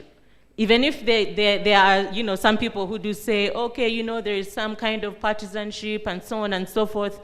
We don't only support individuals, but also our role is to strengthen and support the institutions that are existing within this fragile democracy and state to see to it that we can have dialogues through, for instance, the national dialogue process, which you might have heard about, and also coming together and bringing these stakeholders to discuss their grievances. It's not only just the media, it's not only just the electorate, but there is a rotten apple within the security agencies where military leadership has to come out properly so that it inspires all the other agencies within the sector to work. Thank you. Thank you very much, Joanna, for those interventions. Okay. I want to bring in Becca back here. So Becca, our guest of honor, talked about the issue of trust in the media. Is the media actually building trust? Do we have that respect? Respect before members of the public, respect before security agencies, the Electoral Commission, and other organizations. And then our keynote speaker also spoke about the element of truth. But generally, the nature of journalism now, are journalists and is journalism trusted? And what kind of journalism? Because you have TikTokers, they are doing journalism. You have foot soldiers, they are doing journalism. You have Yellow Youth Brigade, they are carrying cameras and they also need protection. Who is who? Who should be protected under what circumstances? This is very interesting because when you look at the area where we are operating from, it has so many journalists. Even here, we have so many journalists. Community journalism, that's where we are now. When you go on social media, you have everybody giving analysis of everything. We have the people who know it all. Someone will give analysis on football, then comes to economics, then comes to politics, and then like everything. So all these people are regarded as journalists. The biggest challenge we have as the media right now is community journalism. But we can't do away with it because some of the stories are broken by the community. There was a bus that caught fire yesterday. The first video I watched, someone was saying, only 3 people have survived in this accident. All other people have burnt in, are in ashes. Then in the morning when I was coming to town, I listened to the news over the radio, and police was confirming only 3 people. They have only found 3 bodies of dead people. So meaning, the first journalist who gave us the information was saying it's only 3 people who survived. Then the police is confirming it only has 3 bodies. Yeah. The rest are injured people who are in hospital. So now that's where the challenge is. Should people believe him or they should believe the police? So the contradiction between the professional journalists and the community journalists is now what we are fighting as the media. Of course, the media houses, as media houses, are trying and fighting as much as they can to stick to journalism. Okay. And where I work from, they always call for that day-to story at Monitor. Day-to story is not breaking the story because now, before the press tomorrow, everything. Now let me talk about the burial of Rajiv. Everybody is going to be watching. Everybody, the TikTokers are going to be discussing it. Then it's going to be on every social media platform that you know. But what didn't people see? That's where now the journalism comes in, the day-to story. Yeah. Of course, people will look for the trust in the media. How are you giving your story? What are the different things that you're doing on your story that make it authentic?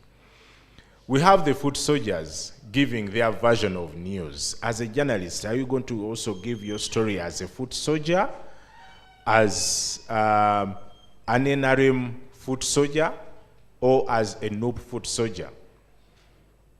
Because for them, they are going to be live and saying whatever they want. I remember during the last campaigns, they have phones and they keep talking. They put their phones near their mouth and they're always saying something. Yeah. Someone saying, omusajja atadde essasi mu chamber ndiraba wano lina atera okufuluma. Like the man has put the bullet in the chamber, it's about to get out, as if you can even see it.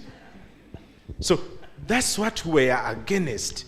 When they don't shoot, when they shoot, and you talk about the provocation that happened before the shooting started, then the media house is rendered as being a state, sympathizer. Those people don't give us the real news that we want. Yeah. But as journalists, what I can tell you, we always keep that professionalism, and we are now fighting the community journalists that are out there, giving each and every information that they want, but it's upon the media to give information the way it is. Very briefly, before I bring in Julius, what about this thing of branding the media, as well as the division that we have amongst journalists? This one is New Vision, that's a government thing. This one's of Monitor, agents of foreign powers. This one, NBS, Mulimolu government. This one is this paper, or your minister, that one is working for the other one. This one. So you have journalists covering elections, but they are actually not working for journalism. Even where they should support one another, we have those lines and the divisions. This one belongs there. Me, I am from the big paper. You are my competitor. This is an enemy of progress. Why can't we come together and fight for the profession? I think this is all caused by the leadership in journalism. Right now, I don't think we have leadership in journalism, apart from a few organizations that normally come out when there is danger in journalism. Yeah. But you never hear of journalists coming together to discuss. Right now, we should be on round table discussing how we should be covering the elections of 2026. But everybody is doing what they feel like they should be doing. Okay. When you look at what normally happens in the field, it's about getting that exclusive story, where someone from New Vision will actually look for an exclusive story that Monta won't have in the next paper. And they even reach that extra mile of even, I don't want to say sitting in the candidate's car, but if that's what they can do to get that story, they will do it. Okay. And the moment they see you jumping out of that car, then you are branded a noob journalist or an NRM journalist. Of course, we know it's not that easy to jump into the NRM candidate's car. I mean at the level of presidency. Okay. But the closer you get to the candidate, the more you brand it as let me say the party journalist, let me say, or NRM or FDC or NOP. But we have seen these things in other countries where someone is assigned to cover White House, and that's like their daily office, and they are never branded that way. I think and Julius has already shared their experience and example with Dr. Taibwa and Honorable Semuju during their time. But there is also the fact that actually some of us journalists have taken sides, that journalists are carrying bags of candidates. Journalists are the ones who are actually sometimes reporting fellow journalists to this politician. So and so has passed here. This one is working on this story. It is so and so who is writing on this story. Yeah, truth of the matter is, of course, we have activists in journalism. That for sure can't go away. Okay. And this is something I think we should also work on. The heads of newsrooms should also start working on such things. Thank you. Before I go, the habit of reporting a fellow journalist that is working on a different story that might anger the powers is one thing that happens in so many newsrooms. And it's actually something that is causing problems to many journalists. You go to the field when you are already targeted as a journalist. So I think that is something for the editors to work on, because at times they know these people. But thank you. Thank you very much, Becca. Julius, you have been in the newsroom, you have done these things, covered these stories. Now you're a little bit on the other side, but this is the noble profession that has developed all of us. This is also playing a very critical role in terms of informing the public and society. From where you sit now, what would you want to see journalism, journalists and media houses doing to see that they bring out the truth, that they are not taking sides, but also to enhance their trust and their own safety in the 2026 election process? I think that journalism is in crisis. Today we have about 300 radio stations. The Media Council would know. Okay. Now, almost every district or even every village now, sub-county has a radio station. Ask yourself, who owns them? The academics will talk about media ownership. who owns these media? Because you see, the radio now is everywhere, owned by politicians. If you asked a politician who owns a radio station, they are all over, they are everywhere. Actually, even today as we speak, they are using them. I am not sure that they are using them to advance democracy. I am not sure that they are using them to advance development. I am not sure that they are using them to advance unity. They are perhaps using them to advance personal political fortunes. And they have people staffed in those studios, not journalists, not trained, with a brief to do anything and everything to ensure that the owner or the interest of the ownership remains afloat. That is a serious problem. And they are everywhere. We're talking about a small group here. The professional media can manage its own internal dynamics to remain professional. But I think the challenge which the regulators need to focus on, Media Council, UCC, and everybody, and the training media institutions that train, is to do outreaches to these places, because the real danger is actually happening on the ground beyond the streets of Kampala. That's where poison is being fed on our population, that there is no middle ground, there is no meeting of ideas, that you can't disagree, and many agreeable, disagreeable, you can't disagree or agree to disagree, that if somebody belongs in one camp, then those are enemies. And the media is at the center of this. So we need more community outreach in journalism to restore the principles of journalism beyond the capital and the urban centers. The real danger is out there. So that is one. But I also wanted to say something about the citizen journalists and citizen journalism and its place in our democratic process.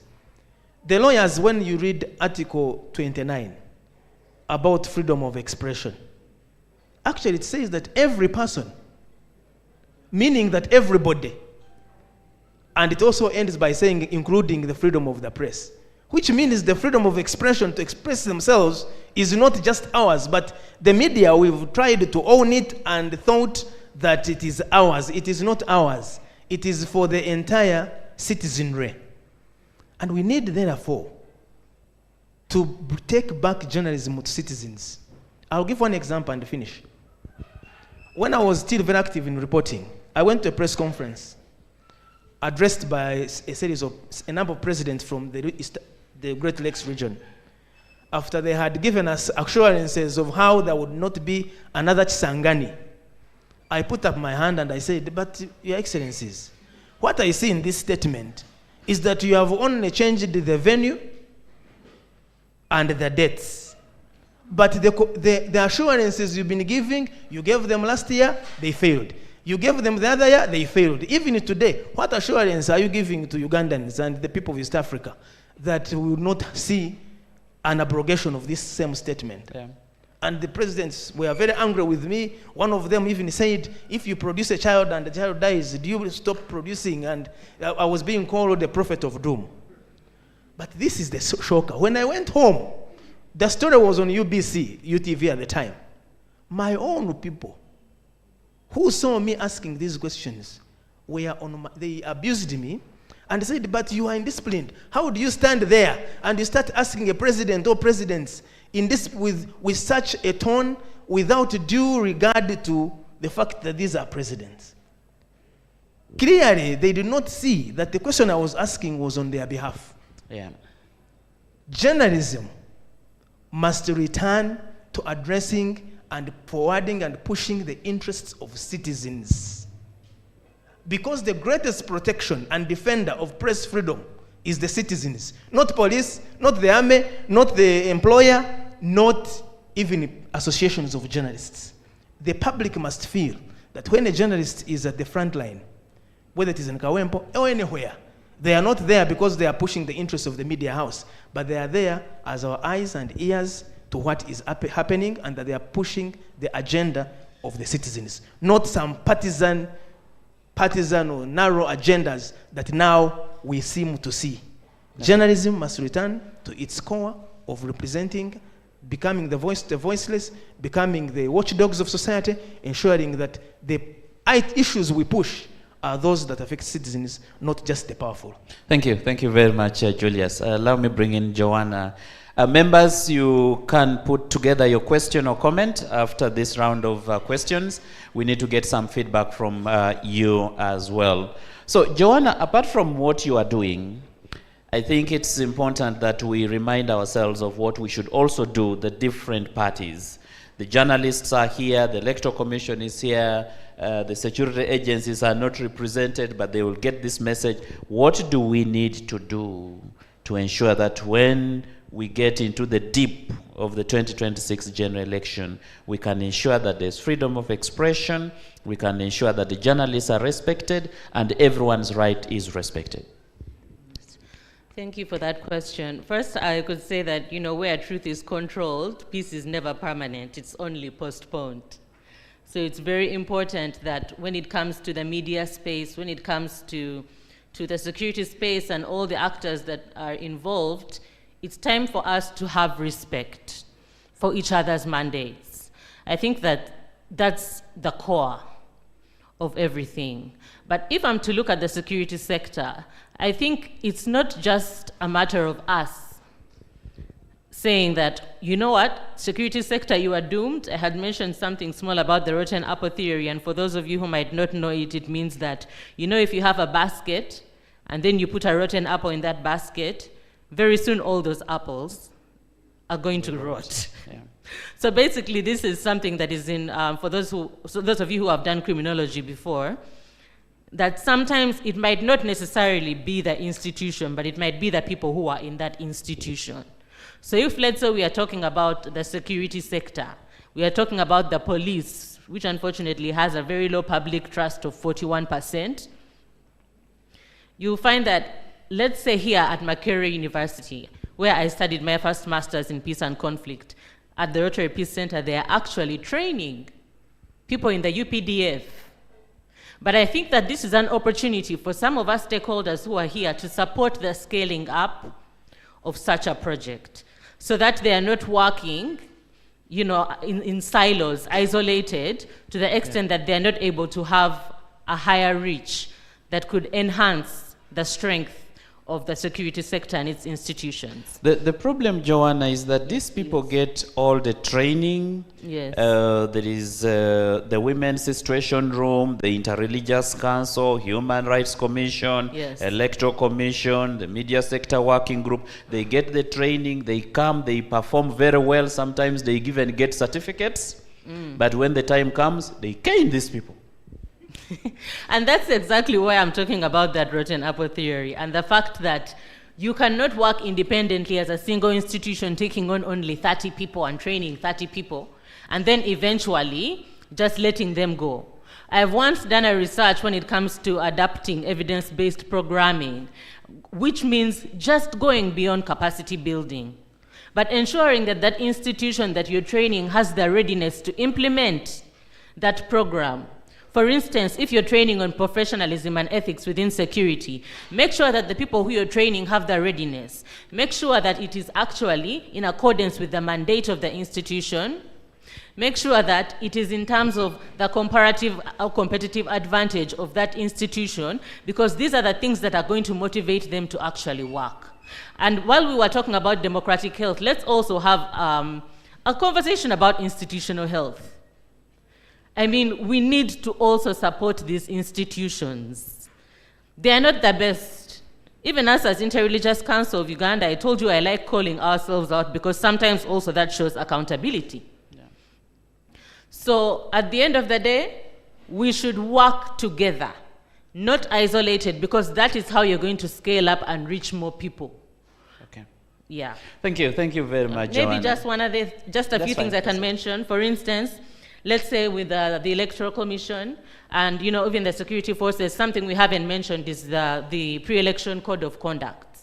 And this is something that we are working together with these stakeholders in order to create like small pocket handbooks so that we can disseminate them to citizens so that they know where to, the avenues for redress when they have been wronged, but also to accept the accountability when they have actually done wrong in the spaces that they are participating. And maybe one other thing is creating rapid response teams, depending on the sector that you're in. These are early warning systems. This is mostly within, conflict prevention, but also things concerning, shuttle diplomacy, preventive diplomacy. We have a legal officer here, a lawyer, high-level lawyer, and of course we can always have further discussions concerning what we can do going forward.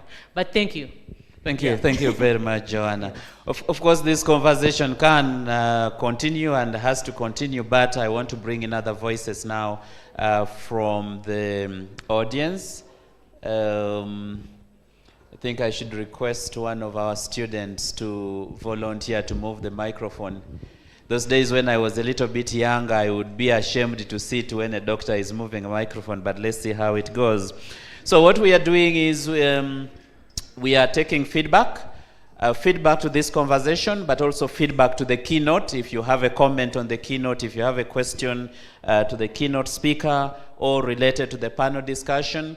Now, Mr. Kochu, there are ministers who don't like questions, but I would like to tell you that journalists like asking questions.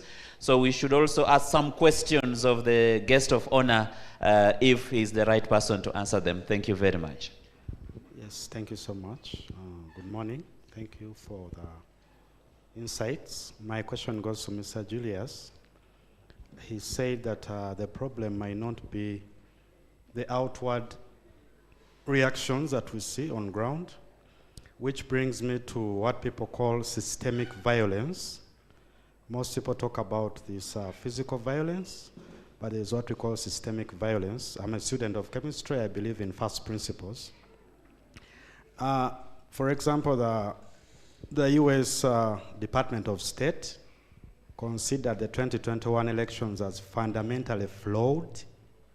The European Union rejected to do any observance because of they claim that their recommendations for 2016 elections were not followed. What preventive and corrective actions as the Electoral Commission have you put in place to deal with this systemic violence?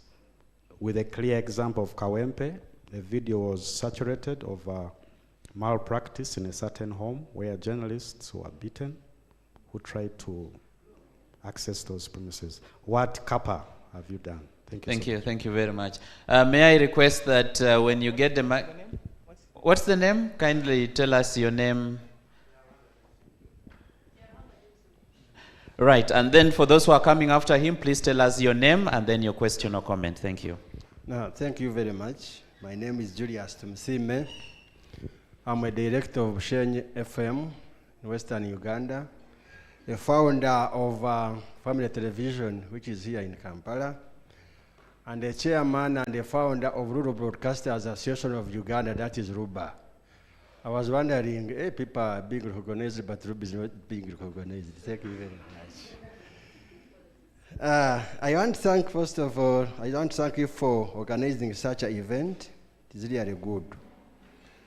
But I only see such a thing towards the elections. I request that next time, even after election, let's go ahead and organize such. I'm not going to repeat what people, they have been saying so many things, protecting freedom of expression, promoting responsibility, attacking on press conference, but that's not a problem. It's good that Julius talked about it. The problem in Uganda about media is sustainability. Sure, I can tell you the statistics I have here. We have 292 operating radio stations. Others I can repeat, like CBS has like 5 of them. Radio West has many of them. Out of 292, only 33 stations can break even, and this is a fact. You can imagine. Only 33 radio stations can break even, meaning that only 33 stations can pay journalists. In upcountry, they pay journalists, I think, a story per story is 2,000. You can imagine. It's actually 1,000, sometimes 2,000. It is terrible.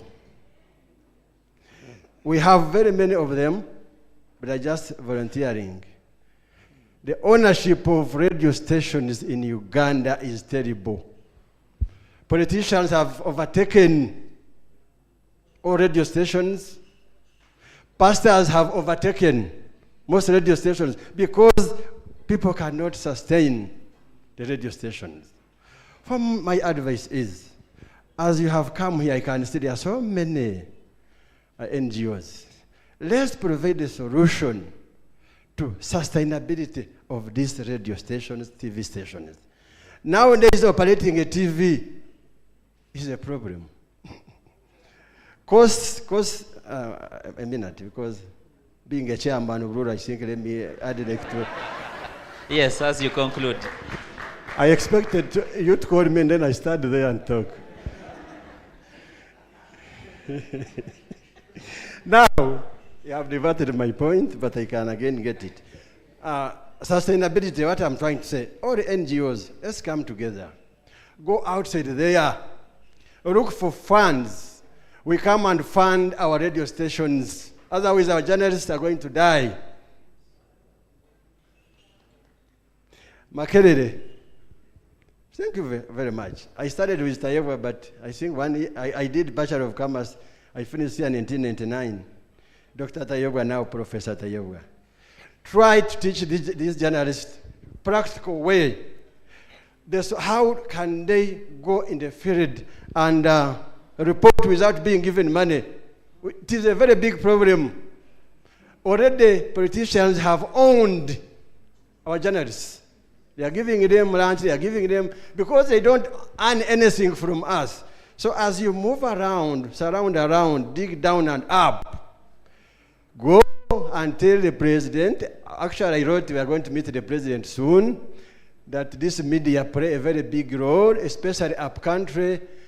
They should consider them. When it comes to money of giving media, they give around Kampala.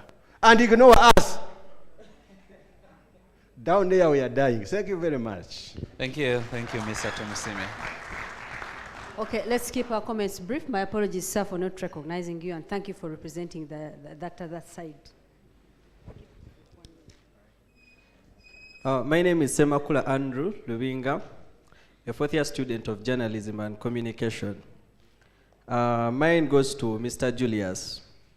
I addressed the issue of journalists not being identified as partisan belonging to a particular political party. But then, my question is that really going to save us from violence? Well, it's the way to go because those are the traditional ethics and values we are supposed to follow. But I'm sure when Isano was beaten, he must have been in an NBS press jacket. When Mr. Lubowa was beaten, it's not like he was putting on a beret. And then, why is violence on a particular camp and never on the other side? So, as we await the 2026 general elections, do we expect again, because these are things we already know. Anyone covering the NRM camp, whether you're identified as partisan or not, you're safe. And whoever is going to cover opposition, whether you're partisan or non-partisan, you're not safe. So how can that be addressed? Thank you. Thank you. I'm Ahmed Wetaka from Uganda Radio Network. I just wanted to share two scenarios. One, this is to support what Julius just said about the issue of media. That is the ownership. This is the biggest problem we have today in Uganda. Because when you look at our media, it's largely owned by politicians. And I will give an example. Towards the last election, we had a project that we were running as Uganda Radio Network with support from EU. That was conflict-sensitive journalism. And we went across the country meeting different people, stakeholders. But one of the things, as we were entering Kanungu, unfortunately the minister is not here. As we were entering Kanungu, I was listening to one of the radio stations, and they had a news bulletin. That entire news bulletin, they were talking about somebody whose name they did not mention. You see, you read the news about somebody, The entire story is about an incident involving somebody, but you don't mention this person. The good thing we are going to this radio station, when I reached there, I asked the editor, I had this news bulletin. Who exactly were you reading about? It was the station of the minister. The instructions the people have in this station, the news people, that they should never mention his rival on his station. Now, I'll ask them, so, if you cannot mention his name, why do you even read the news about him? This is what is happening in Uganda today. Two, the other problem we noted is that many journalists up country are also politicians. We had a meeting in Kabale where almost half of the journalists we called were competing, were running in NRM primaries. So we're asking them now, if you are running in the NRM primaries, how does the public then perceive you? And this is a problem even today. We have a lot of journalists who are also talk show hosts or people who are reporting news, but they are also actively LC3 chairman or somebody is running. Now, how do you expect this person to report and be independent? And lastly, on the issue of how can we try to help these journalists, during this interaction we had with the media, we brought together all the parties. This is security, the DSO, RDC, and then the candidates, and then the journalists, and they sat on a round table. And people started talking to each other. We think this one helped us. When we went in Kabale, there was a lot of fear that there was going to be chaos. When we went back after this interaction where we brought these people together, we were told by the regional police spokesperson that actually Kabale had the highest number of police constables across Uganda because they had a lot of fear that there was going to be violence. But they never had a single incident. And for them, they think what helped them was this interaction that we had between security, the journalists, and then the candidates. At least they had to speak the same language and understood how to go forward. So I think we need this contribution that as we go into elections, if people have resources, we need more of these interactions where we bring people on the same table, they sit and they talk. I think it can help. Thank you. Thank you, Haji.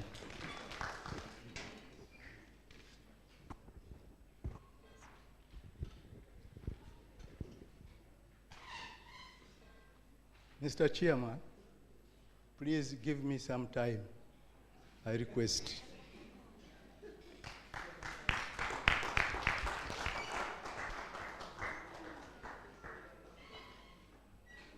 Yes, Mr. Sekeba. Yes, my name is Drake Sekeba. I have been a journalist since 1965.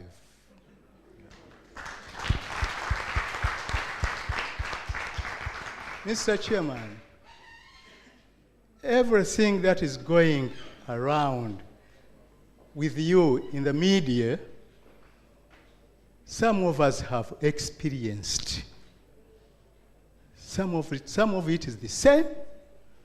Some of it are difficult to explain. But you are not alone.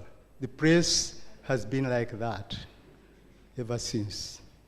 Now, Mr. Chairman, protocol observed, by the way, coming to defending truth in the age of polarization and distrust. Who to defend? All the people who are concerned. When to defend? All the time, in every situation. Why should we defend? To allow stability prevail and live in harmony in Uganda. How should we defend? By jealously observing principles of meaningful democracy and the universal freedom of speech and association. However, the word democracy has been abused or manipulated. Let me elaborate a bit. Very, very briefly, Mr. Secretary. Very briefly. Yeah. Please allow me to say something. All the journalists, all the time I have been in journalism, I have been guided by these angels. And I normally follow the 4-way test of the International Rotary Club. Is it the truth? Is it fair to all concerned? Will it build whatever you write or broadcast? Will it build the goodwill and better friendships? Will it be beneficial to all concerned? So, once you embrace those, you'll have gone through. Because of the pressure you are putting on me, let me stop here. Thank you. Thank you very much, Mr. Sekeba. Apologies, I'm just trying those? to manage time. Much appreciated. Thank you for sharing your answered, experience. Or I pick some more. Let's take a few more, maybe 3, and then we can wrap up. Okay, to you, Mr. Baker. Should journalists become influencers, and does that affect or not affect their ability to report? What is your advice for journalists who see these opportunities, yet they are poorly paid? 3 more, you said. 1. Dr. Linda, I see just 5 hands. Let's take all of them. But very briefly, very briefly. Okay, thank you. My name is Tumuine Edward. I'm a journalist and fact checker with Debunk Media Initiative. Thank you for the insights and good discussions. So mine is not a question, it's actually a comment. Thank you. I feel many of these, I already mentioned mine. Maybe Doctor wants me to repeat. Tumuine Edward, a journalist and fact checker with Debunk Media Initiative. So my comment is about fact checking and information verification. I think more media institutions and regulatory bodies like Electoral Commission need to be more involved in this, because a lot of information is passed through digital spaces where there's a lot of misinformation that actually usually escalates violence. And many of these bodies remain silent because sometimes people share videos from different countries or even previous elections that usually stir up people. So I want to ask and even ask these different organizations to keenly look into training their staff into more fact-checking so that they're able to provide factual information in real time that can de-escalate violence and actually spread more truth. Thank you. Thank you very much.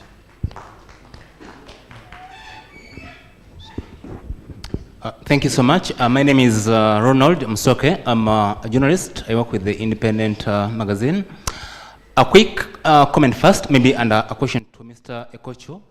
The comment first, I think we've had a good discussion since morning, but I'm only disappointed that I think some of the key faces I would have wanted to be part of this discussion, I don't know whether it was convenient for them to avoid it altogether, or because I would have wanted to listen to really the mindset of somebody like from the UPDF, the mindset of somebody like from the UCC, because they keep on taking or making decisions which the majority of the population really can't sort of fathom. So it's a shame that they are not here. And the question, the other question for me is to Mr. Ekocho. The reason I'm asking him is that is because he's such a key figure in Uganda's media landscape, and it is in regards to the CDF. I don't know if I should call it a decision or whatever he came up with about maybe I think over a month ago, when he said that he wants to take journalists to Chankwanzi to sort of reorient them. I don't know whether maybe they're not professional enough, and they have to go to Chankwans to be re-educated, whatever that means. How far has this gone? You must be involved, I think.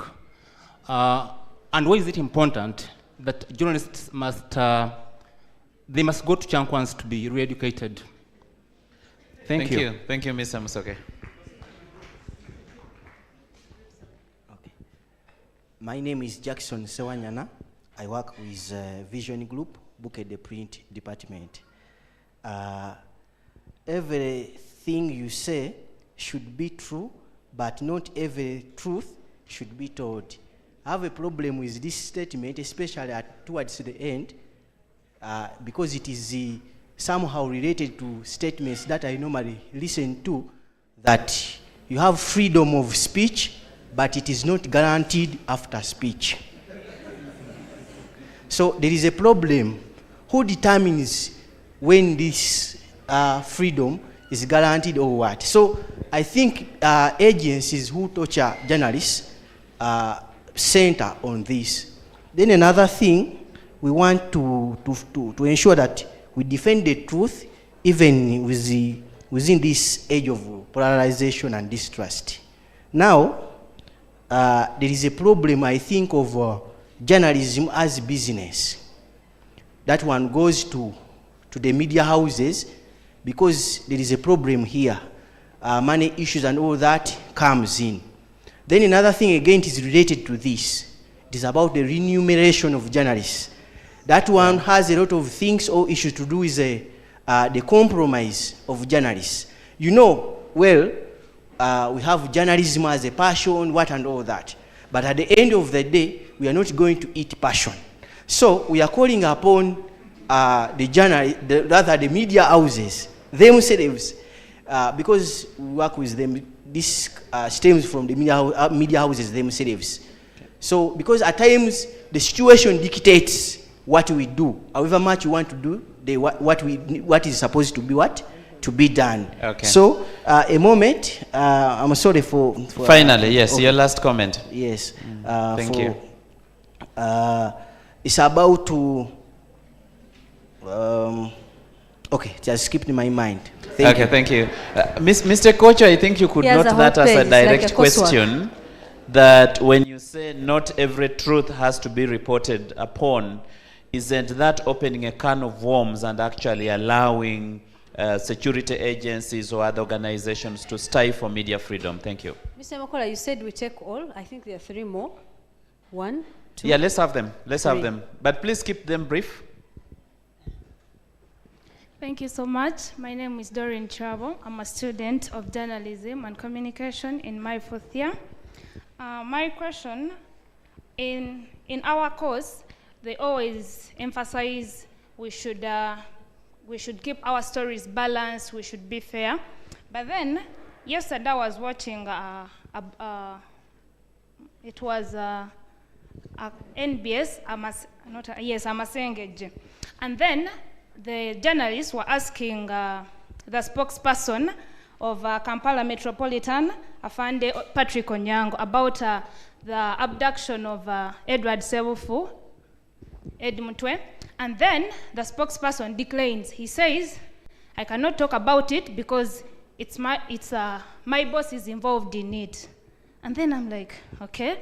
Now my question comes in. Whom should we hold accountable? And then how should we trust these coercive arms of government if the spokesperson is actually declining such an issue?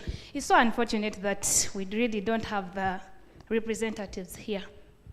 Yeah. Okay, can you indirectly put the question to the minister in the House then? Thank you so much. Good afternoon, ladies and gentlemen. Good My afternoon. name is Opran Kaliwo. I am a law student at Makerere University. I have 1 comment and 1 question. My comment is in regards to the fact that throughout the conversation, we have been sort of begging for our constitutional right. We've been talking about torture and all these things, but it seems as though we are begging for our rights, and yet these are non-derogable. They cannot be commented on. We have to stop begging and actually speak out boldly. We need to come together and speak out boldly on issues that affect us. It won't help us if we just beg and we are at the mercy of people in power, and yet power belongs to people. That's what democracy is. Then the question, not all truth should be told. Now, I find that problematic because if, let's say, traditional media or community media is refraining from saying out a particular truth, but this truth is all over social media, then who should we believe? Where is the truth? The truth is coming from social media, and mainstream media has completely refused to talk about the matter. What then should people believe, especially those in rural settings who don't have access to social media, but get their information from mainstream media, radios, televisions? Then those are the questions that I beg to ask. Thank you. Thank you very much.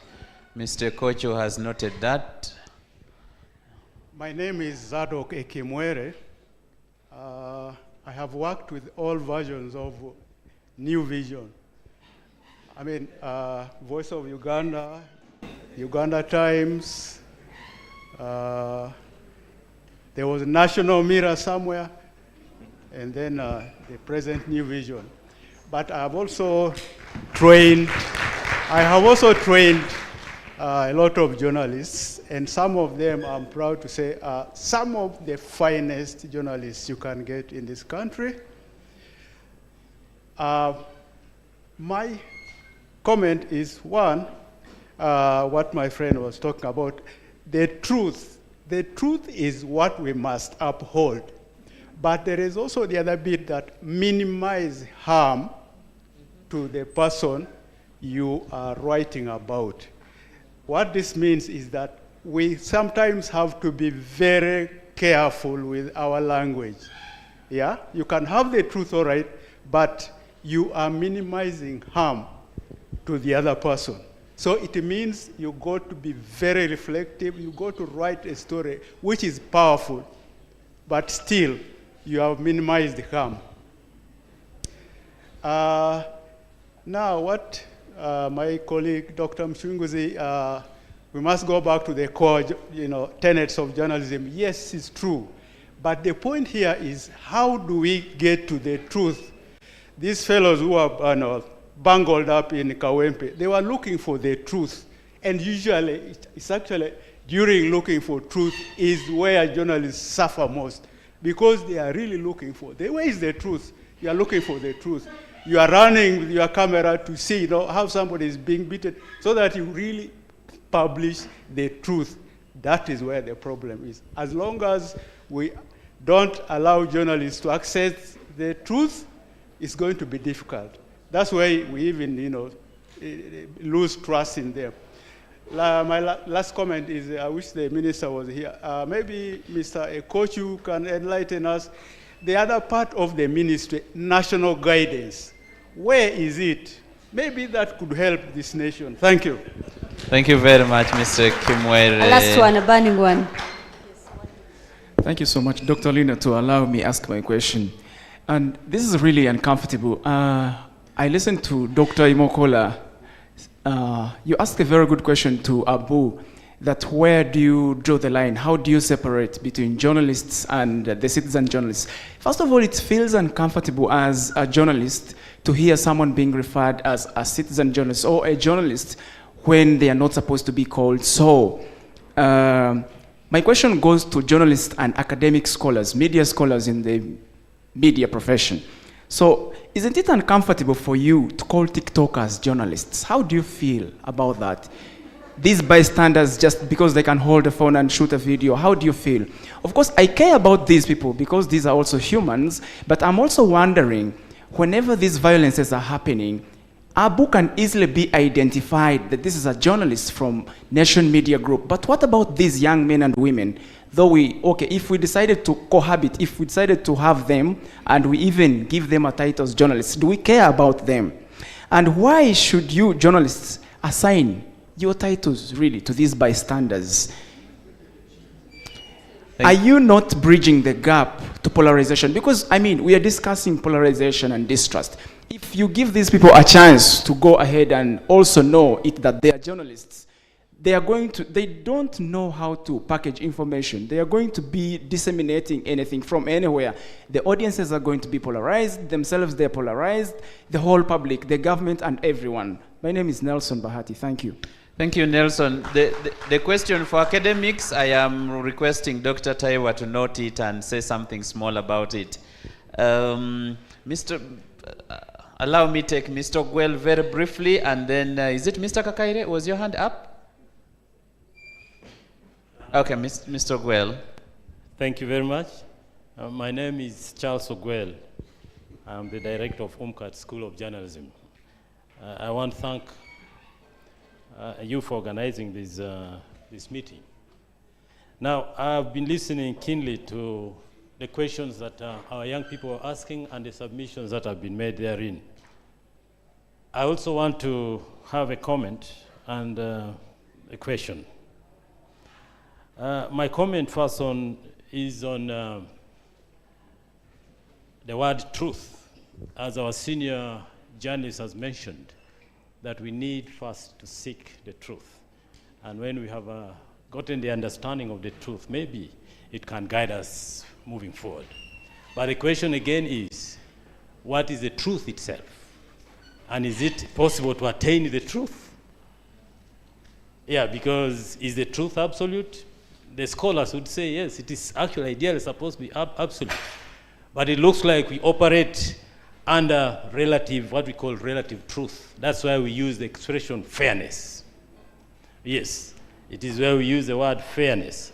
So that now when you're looking for the truth, when it's difficult to get it entirely, then we look for what is fair. And that is what we express. And it should now be based on what the keynote presenter called shared goals. What are our shared goals? I believe all of us who are here come from somewhere, a country called Uganda.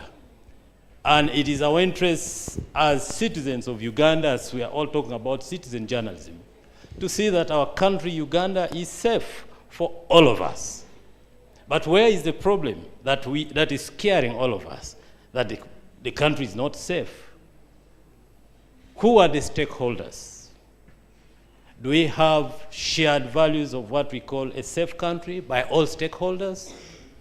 And now we journalists, our veteran journalist Drake was talking about that the issues we are discussing here, he started journalism in 1960s. He has gone through the same. We are still discussing the same things now, more than 30 years ago. The question I want to ask, what is the problem? I happened to be traveling in a bus in a certain country, and there were blacks along, seated. So an argument came up, and then one of them stood up to try to intervene. And then one of the people who was arguing said, "Who are you?" He asked, "Who are you?" He also asked the other, "Who are you?" So both of them did not understand who they were. Now we as journalists, we are all seated here. I think it's also important for us to ask ourselves that question. Who are we? It seems like we don't understand who we are. That's why we are discussing the same thing for the last 50 years. The minister is here. As you conclude, Mr. Gwell. As I conclude, the minister is here. I think it's important we begin to interrogate the 5W questions and as we always ask in academia. As journalism in Uganda, the Uganda Media Sector Working Group, what is our philosophy as journalists of Uganda? So that philosophy should be able to give us what we would call our shared values for Uganda. As we go into the elections now, what are we anchoring our perception for good elections? That would be fair for us so that our journalists are not beaten. I would want to ask the question, therefore, the panel that is in front, what do you think is our problem in Uganda? Do we know ourselves? Who are we? I will ask the same question. Thank you very much. Thank you very much, Mr. Ogwell. I would like to keep the microphone there first. Apple is burning. You saw my hand, which was an up. Now, I just want to really follow up on what Charles asked. And it's in reference to something that Philip mentioned. Philip said that a media that cannot ask hard questions cannot grow. Philip, I know that you are a good media consumer. You're a social commentator, etc. What is the problem? Why does our media, why do our journalists not ask those right questions? Thank you. Is it incompetence? Are they not knowledgeable enough? Are they cowards? What could be the problem? Thank you, Mr. Kakaire. Or maybe they don't know what those hard questions should be, and you could give us some hint on what the hard questions should be. Okay. And finally, there is a lady whose question has come up. I don't want to leave her out. The lady with the red jacket just behind there. All right, girl power. Make it a hot and burning one. Over to you.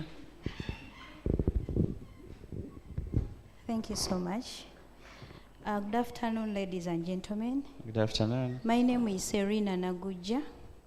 I am a journalist. I am also an editor at NSTV Online. Now, we have three problems. Someone was asking, who are we?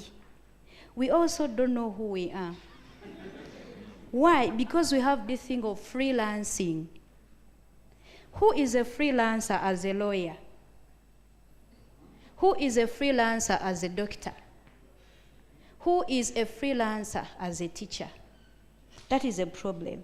So journalists are so comfortable freelancing at 10,000, at 2,000 per story. Yes, this is the reality. I have seen someone here in her 4th year be ready to work for 2,000. Exactly. That is where the problem is. That's why journalists are being taken granted for.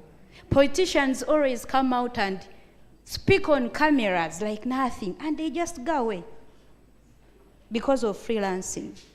We don't have a practicing certificate. Lawyers have, doctors have, but what about us? What are all these institutions for? UMSWG, Uganda Media Council, everyone wants a journalist to put out their information. But what about us? If we looked into practicing certificates, we could differentiate between a journalist and a TikToker. But it is so worrying that TikTokers are being given jobs on mainstream media. And professional journalists are just there. Thank you. We don't have minimum wages. Freelancing has caused a problem in Uganda. Thank you. Thank you, Serena. And I think the minister is going to comment on that. So, Dr. Lina, may I request that we start with the representative of the minister first? Yes, sir. He's still taking a few notes. Okay, we could start with... Thank you, Mr. Kocho. Thank you very much. Taking notes or not, as my other learned friend in this room will tell you, lawyers are supposed to be prepared all the time. I think I have like 3 questions, but also some comments that we shall make. First of all, I want to do some statistics. From the statistics, from the questions I'm hearing, it seems everybody seems to agree that the biggest defense of the truth is not in the field, but starts in the newsroom. All the questions seem to suggest that, first of all, there's an issue with the envelopes, there's an issue with low pay, there's an issue with training, there's an issue with all those things. So before anything else, the truth must be defended by the quality of our journalism at the level of the newsroom. But having said that, let me go to the questions. The first question of the gentleman behind here about the CDF wanting to take journalists to Chankwanzi. I must say I did see a letter signed by the Honorable Balamatenyi Barugahara, saying that sometime they will take journalists to Chankwanzi for training. I think the reasons why the CDF wants to take them there were in that letter. And for me, I am one of those who says learning never ends. And so if you're going to learn something new, well and good. However, as far as the Ministry of ICT is concerned, that is not our remit. We are not involved in that particular schedule. And as you know, some of you might know, like the chairman of RUBA here, Media Council together with the ministry have, the last 3 or 4 years until COVID is organized, has been having trainings all over Uganda in all regions. And that is what we intend to continue doing, taking the training to where you are, train journalists on reporting, on security issues and all those things. In fact, there is a program which will be rolled out sometime this year to that effect, for the training of journalists in reporting on elections, reporting on security matters, and other issues. We shall have the program rolled out to you at appropriate time. I cannot talk really for the CDF and the Honorable Minister on the issue on why they want journalists there, but I can tell you what I have said. The second question came from you, the moderator, and somebody else about the quote from Voltaire, that every truth should not be told. The context that I was bringing it up in was in terms of ethics. And I think the senior journalist, Mr. Zadok Kimwere, has mentioned it, that the truth should be told, but it should be told with wisdom. It should be told with sensitivity. It should be told with purpose. But as a journalist, you should sit down and understand, when I have the truth on my notebook, what is going to be the effect of this truth? Should it cause harm? Should it not cause harm? How much harm will it cause? And ethically, you make a decision on when to tell it. And that is where I was coming from. I think I did mention that isn't a license for censorship. Rather, I was trying to say it is an ethical issue on how the truth should be brought. And Mr. Guela said it. The truth is not absolute. Sometimes it's just perception. So you have got to understand what is the truth, because there can be a truth about opinion and there can be truth about a fact. So when do you decide how to publish it? And that is what I was talking about in terms of that particular quotation. I hope that is clear to you. Now, that's the context about not every truth should be told. And I think I gave some examples as well on those things. The third question was from you about a lady who said Mr. Onyango, the ACP, was unable to explain about the issue of Eddie Mutwe when he was asked. I think his response was that since his boss has already talked about it, he cannot add anything useful to that. And then you ask, who then can we hold accountable? That is now when you, as a journalist, are supposed to go and dig in and find out the truth and then hold the person accountable, because you'd have found out exactly. You cannot wait to be told who it is, yet you have a role as a journalist to dig deep into this matter, investigate it, and let the public know the truth. Ethically, of course.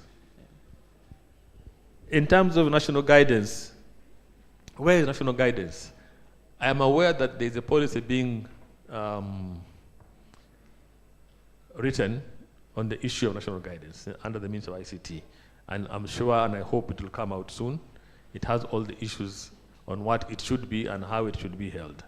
But like I said, we are already engaged in going around training journalists on issues on how to be patriotic. Not training them on patriotism, because I know patriotism is an issue that cannot be trained. Although I hear there's training going on patriotism, I do not know how you train on patriotism, because it's something that comes from an emotion. But yes, national guidance is important, but in my view, this is now me, Ekochu, not the minister. In my view, everything starts from a microcosm. It comes from the atom. from you at home, how you are trained to deal with people, which school you were, how you are trained at school to deal with society, and now at your job, how do they teach you or allow you to engage with society? That the issue of what my brother, the Honorable Minister now, has just talked about, which is, we started way back in 1995 with the Press and Journalist Statute. And the conversation started there. Charles, you remember the discussions we had on Schedule 1 of that statute. What that law was trying to do was actually to streamline our profession and do what I think, Honorable Minister, you've just said, which was, and Celine, you are absolutely right. I love what you've pointed out, because Celine has talked about the issue of a practicing certificate. This thing was proposed then, and there was a very big may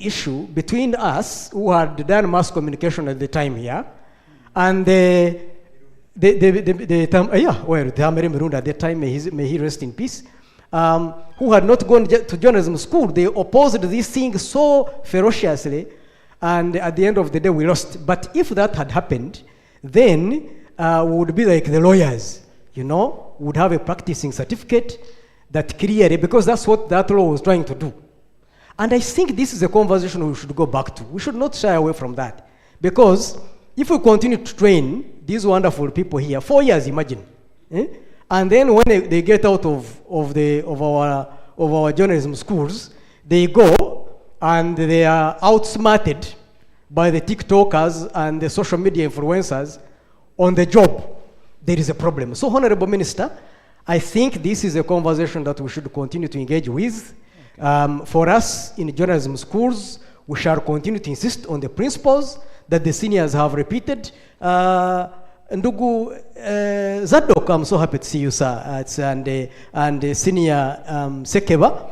They have, the two seniors in the room, the seniors in the room, have insisted on the fact that journalism is based on those principles. We know them, those cardinal principles. Tell the truth, be fair, and of course minimize harm, as Zadok has said. So we are going to continue to insist on those principles and say that you in newsrooms, when a TikToker, the citizen journalist, because we are not going to run away from those people anytime soon, when they bring that story, it is your responsibility, you as a trained journalist, to make sure that you first check, and my brother Tumwine here is here, playing a very important, and you first check based on those principles that we taught you in journalism school. And that should be the responsibility of all the editors in all the newsrooms, so that we can uphold the profession. Thank you, JPI. Merci, Professor. Thank you, Doctor.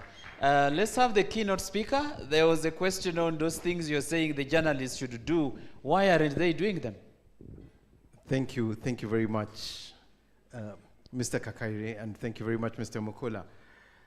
My comment actually was that a country that fears questions will not grow.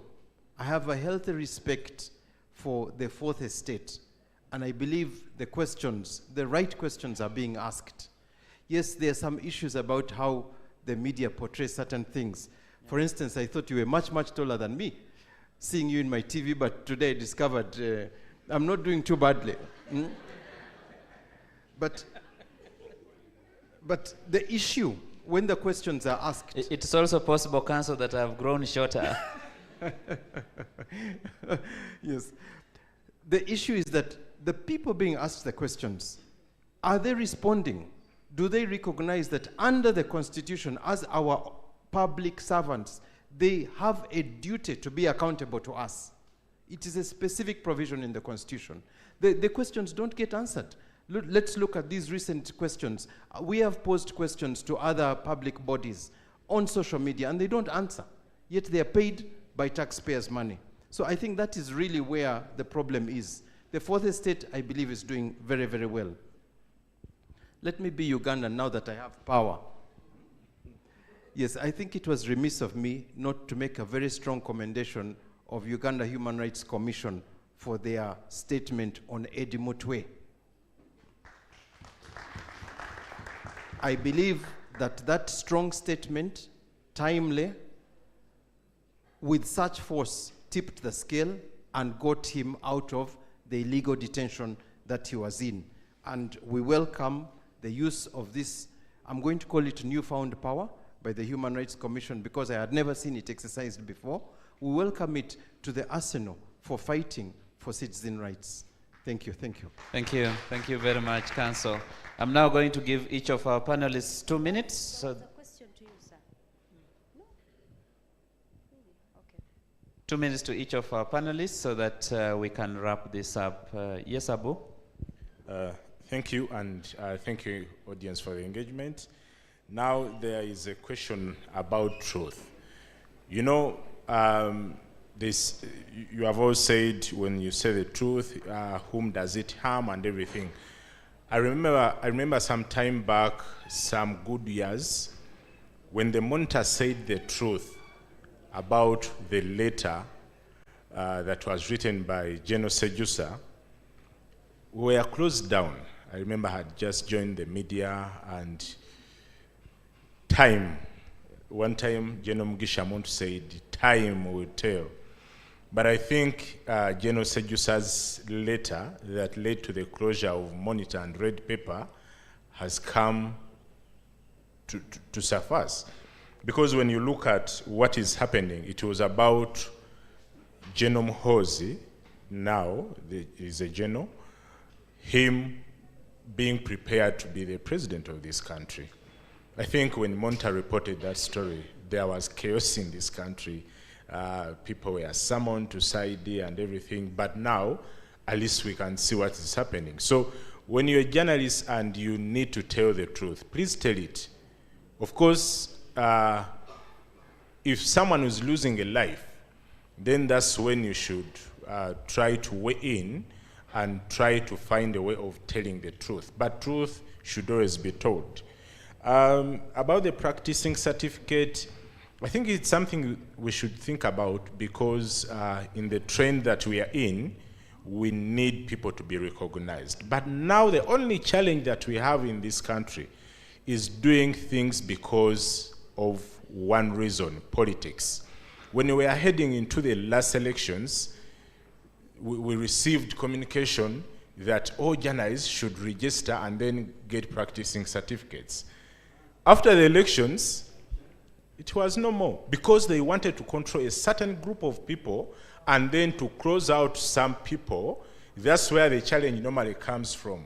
So after failing on that move, that's when they gave up, and I think they might even come back this time to talk about... Mr. Kochi will tell you that some journalists went to court and they were actually successful in a way. Yeah, because, not because it's bad, but because they wanted to close out some people because of the fear of how they do their journalism. At times, of course, we all believe there are people who didn't study journalism, but are doing better journalism than the people who spent 4 years, 3 years at university studying journalism. Okay, as you wrap up? Yeah, as I wrap up, it's a pity that we don't have UCC here, because when it comes to the citizen journalists and then the TikTokers and everything, because someone asked a question about TikTokers and influencers, should a journalist be an influencer? Yeah, I think journalists should also be influencers, because when you look at the pay of journalists, and influencing also brings in some money, but how you do your influencing and you don't corrupt your mind is how we will determine your journalism. If you stick to the profession of journalism, and then you don't divert from what you're supposed to do, just like a journalist can also do an advert. How best you do the advert tells the kind of journalist who you are. I think I should stop there and then let other colleagues. Thank you very much, Becca. Mr. Julius Muchunguzi. Thank you. Who are we? That's a very fundamental question that Charles Oguel raised. But before we are journalists, we are citizens of this country. And I think it is important that in our practice of journalism, we do not lose sight of our citizenship. And this constitution, these laws, they have defined the duties and rights and responsibilities of citizens.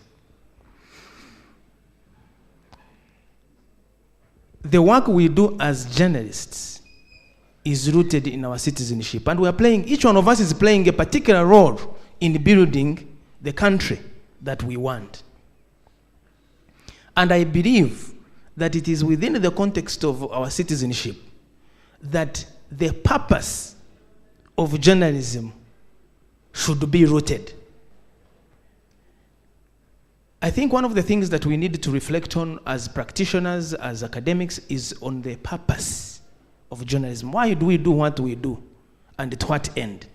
There is no answer there. I'm just throwing it to ourselves to reflect on. But we have a duty as citizens of this country, and we must play our roles as citizens, then as journalists. 2, from the electoral process point of view, we cannot envisage a free, fair, credible, transparent electoral process without a free, independent, and responsible media and journalism.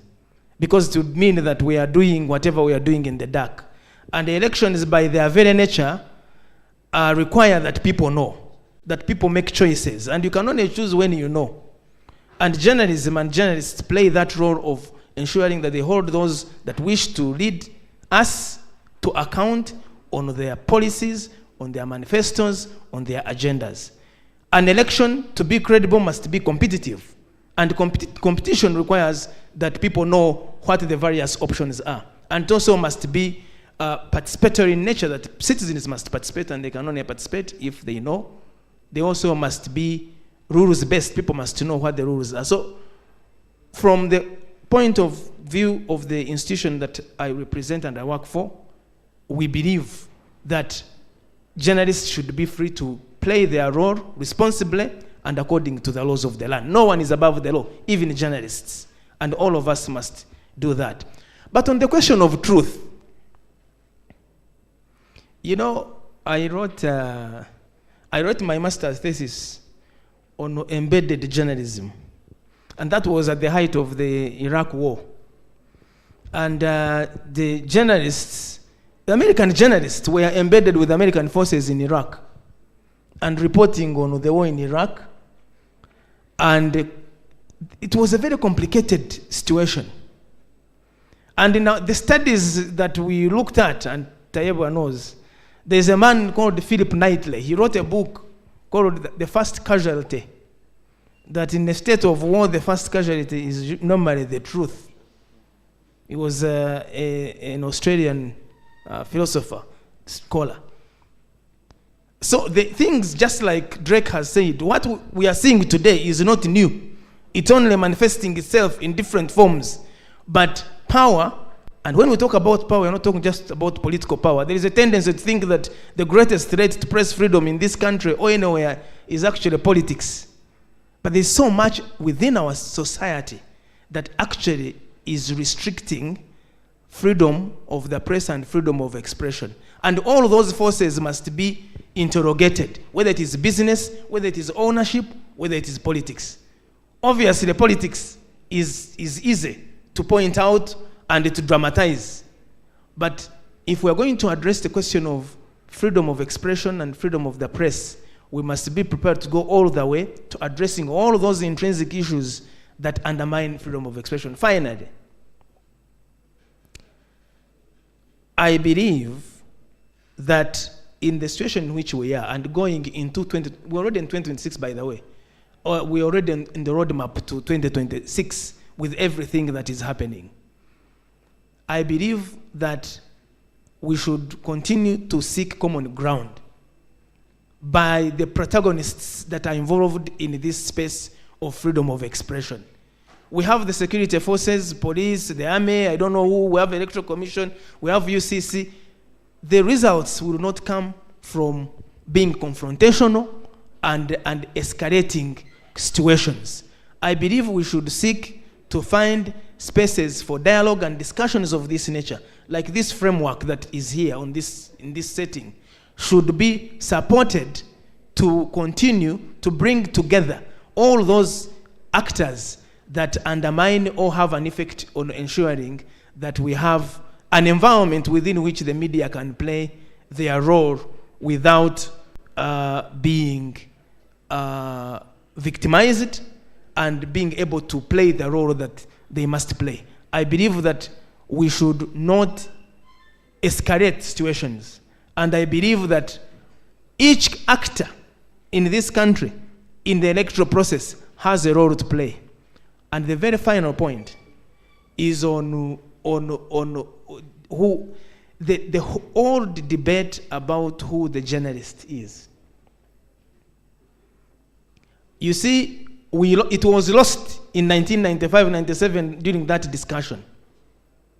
And it became like the war against borders. When they started, there were very few. And no one could, it looked like you don't need to regulate them. They are playing a positive role, which they do. Even us use them. Sometimes you are stuck, and the only savior from point A to point B is a border. But we also know that when you go to Mulago, to the casualty ward, and you see the number of people that come there every single day with broken limbs, occasioned by border riders, is alarming. A necessary evil.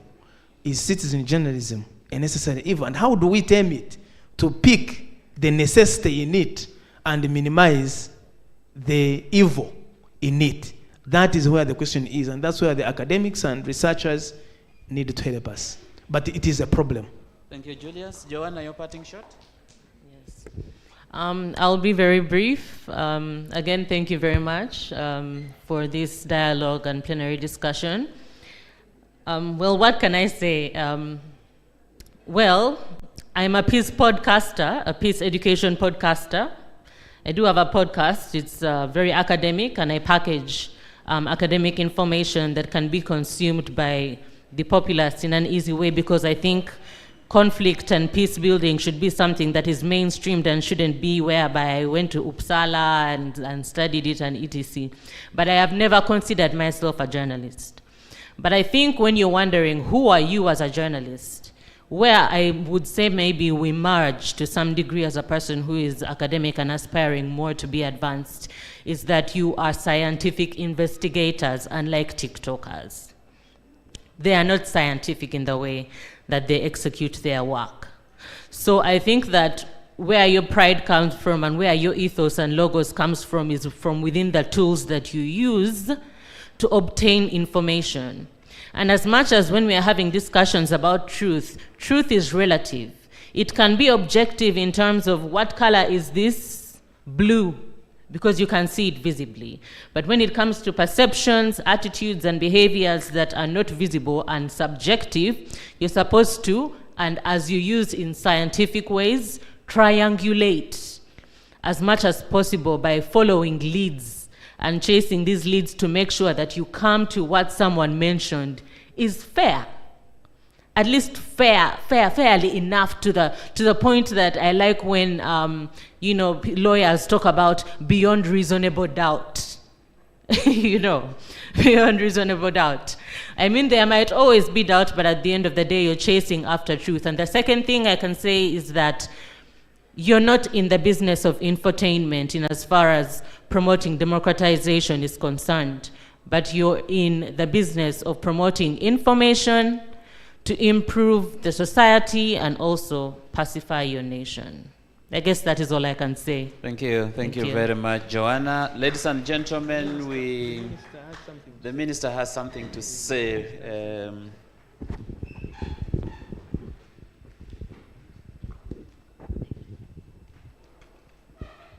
I'm sorry to grab the microphone one more time just before you, and just to make something clear, because something interesting happened and brought forward to me what it means to talk about the truth.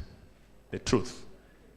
Mr. Lubowa talked about the truth and that is his truth, of the time in the last election of registration. His truth was that the purpose was to lock out some people. Perfectly his truth, and he could even write that in a story.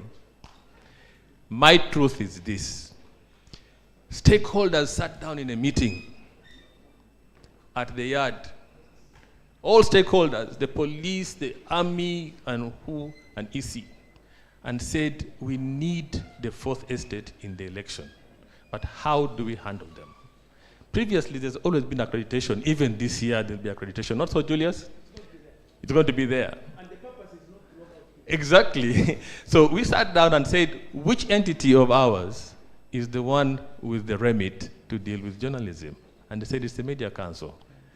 And we announced and say, we want everybody to come and register for purposes of covering the election. But your truth took the day, you went to court, and stopped the registration with the Media Council, but again went and got accredited under the EC. So really did the same thing, only maybe you didn't want the regulator to do it for you. And so this is where I'm talking about truth. You have to dig deep to find out what is the truth of this. Is it about locking out people? Is it about enabling? And as far as I'm concerned, and I always tell this to all people who are in our media landscape today, this is the time when you have all the players in the media landscape, as regulators, as government, who are actually so pro-press, and you should use them to get your mileage in your practice. You have the minister here, you have the chairman of the Media Council here, you have Julius in the EC, you have Nyombi Tembo, who has been in journalism before and arts in the UCC, all people who are actually pro-media. Do not distrust them. That distrust you have against the government should end at one point. It can't be forever. Try it out and see, and you'll know that there is a government that supports good journalism, supports media freedoms. Thank you. Thank you very much, Honorable Minister. Ladies and gentlemen, this conversation can only pause, but it has to continue. But my colleagues, we each have a responsibility. Carry your cross and follow Jesus. If you are a journalist, do your part to fight for this peace and freedom. If you're Electoral Commission, please do your part. Interreligious Council, please do your part. Let's work together and ensure that we have a peaceful election and an environment where journalists can do their work. Ladies and gentlemen, join me to thank Madam Joanna Nakabito with a hand clap. Another one for Mr. Julius Muchunguzi. And another great one for Mr. Bubeka Lugowa. And just one more for yourselves. Thank you. And another one for him. Thank you very much, good people. Dr. Marion Alina, the floor is yours. Pleasure. Thank you so much, our panelists and the moderator.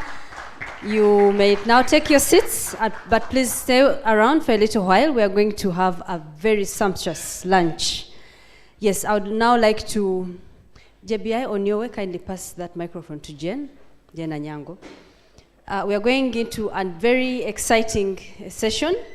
I'm going to request Mr. Charles Bichachi to please come and talk about the Press Freedom Awards. And as you do that, Jen Anyango over there had a question, and I said she should pose it to you before you give your overview of the awards. Thank you. Thank you, MC. My name is Jen Anyango. I just have a question to Charles. We've been organizing such forums every year, and my concern is, do we have a kind of communique that comes out of these great minds? They give us a lot of ideas, suggestions, concerns. We have people who have been affected, which can be used as a case. We can use a document as an advocacy document. We heard the minister saying that they are drafting a policy. Such outcomes from such forums can be very important to inform the discussion either in Parliament or in the ministry boardrooms. That's my submission. Thank you. That's. I think you are bringing up something that something very important. Indeed, for the last 5 years, the Media Sector Working Group has been hosting this event, and we've had different conversations. But beyond just recording, video recording, and the rapporteur, I think we have not taken it to the next level. So you have given us a task. I think we need to sit down and have this always put in a more systematic document, so that tomorrow one can look back and say the 5 years or 3 years of conversation on World Press Freedom Day have been about this. The other year it was this, and this is what personalities and institutions did. We also awarded the news vendor, a vendor who had sold newspapers for more than 20 years, every day waking up to sell a newspaper, and walking about 10 kilometers every day selling papers. So we thought that's dedication to journalism. We don't notice people like those when we are in the newsroom. We only think about, but we thought that, so we awarded a vendor, which was an out-of-the-box award, and we are still looking out for individuals like those. Then we awarded some colossals in the media. Ben Bella Ilakut, who needs little introduction. We have awarded Dr. James Tumusime, not the one former of Observer, the one of Fountain Publishers. Then we awarded Dr. Goretti Nasanga for, she also needs little introduction. And we awarded Mr. Wafula Ogutu. So this year we again have 3 awards. One is institutional, and 2 are for individuals. So that's just what I wanted to say. I think now, Marion. Thank you. She will tell you who the awardees are and do the rest of the ceremony.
Thank you very much, Mr. Charles Bichachi. Yes, this is a moment we've been waiting for, to know who is going to be awarded. And allow me read this citation.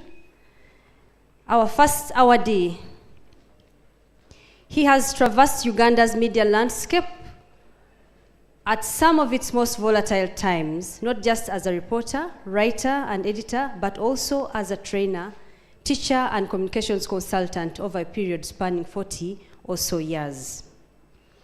He started out shortly after graduating from Makerere University in 1977 as a features writer and reporter at Voice of Uganda, baptized Voice of Amin, for dedicating almost the entire paper to him. He would go on to report for National Mirror, the shortest-lived government newspaper after Idi Amin's regime fell, and the Uganda National Liberation Front government set up shop between 1979 to 1980.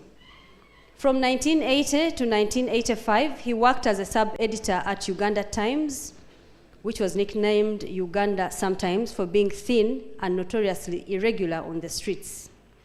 It later morphed into New Vision, with the change of regime in 1986, and he transitioned with it, putting in 10 years as sub-editor, features editor, chief sub-editor, and training editor at The New Vision.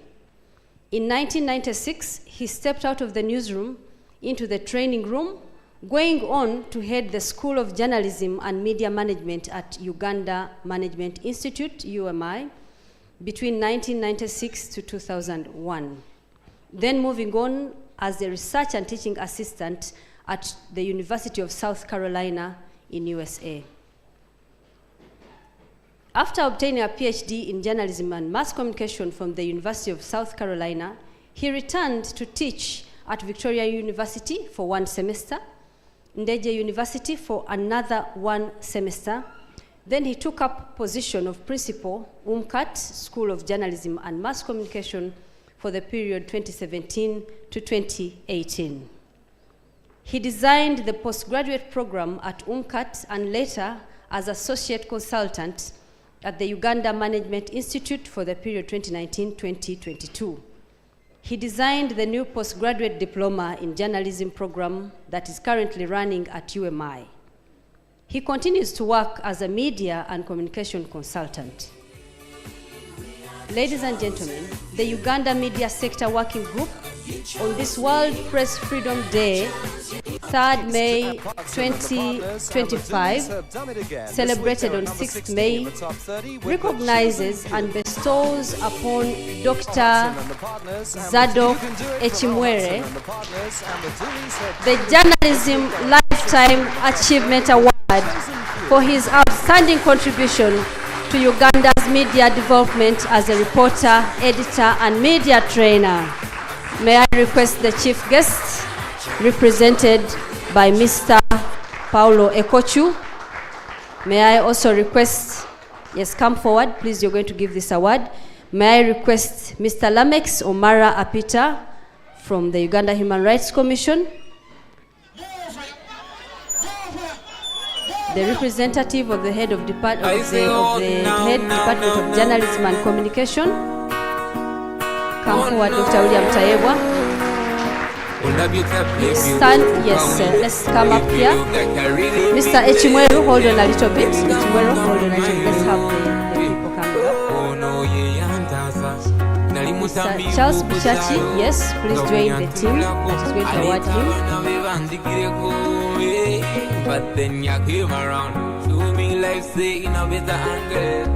That you won't go walk around, you ask around, you are the reason. Mr. Philip Kalgaba, are you here? Okay. Yes, you're going to please take the award. Now I'm going to request Dr. Echimwere. That music is playing for you. You're going to move all the way. Just assume this is the red carpet, and walk the red carpet, take the stairs there, come and receive your award. The rest of us receive the yeah.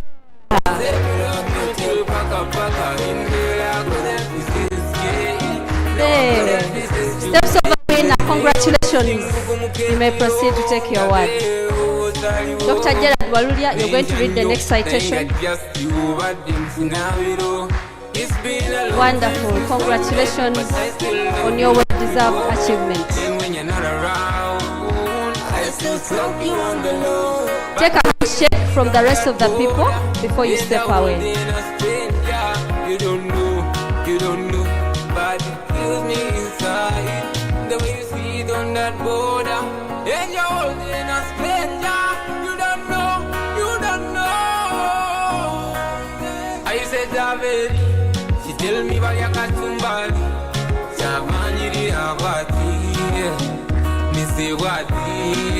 Okay. We'll give you the microphone to say something, Dr. Chimwere. Please say something and receive the award.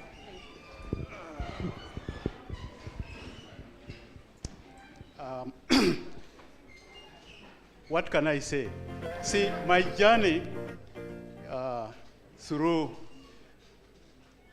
all this period has been quite a difficult one, but what has sustained me is to be selfless and to uphold the principles of journalism.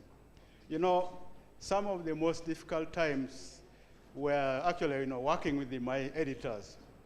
I remember at New Vision, my boss would say, okay, if you are night editing, you must call me when a new story comes. I say, but look, if I'm in charge, I must be in charge. Just like the new minister is in charge now. I mean, when you're in charge, be in charge. So a story came, the shilling had been actually devalued, but they said, and it was a minister who brought a press release that saying that the shilling has been adjusted. I said, now, adjusted is what? I mean, I must write devalued, and I did a front page. The following day, we had a meeting, but as if the paper was not there. Why? Because I didn't call my boss. But I knew I had succeeded because I was not sacked.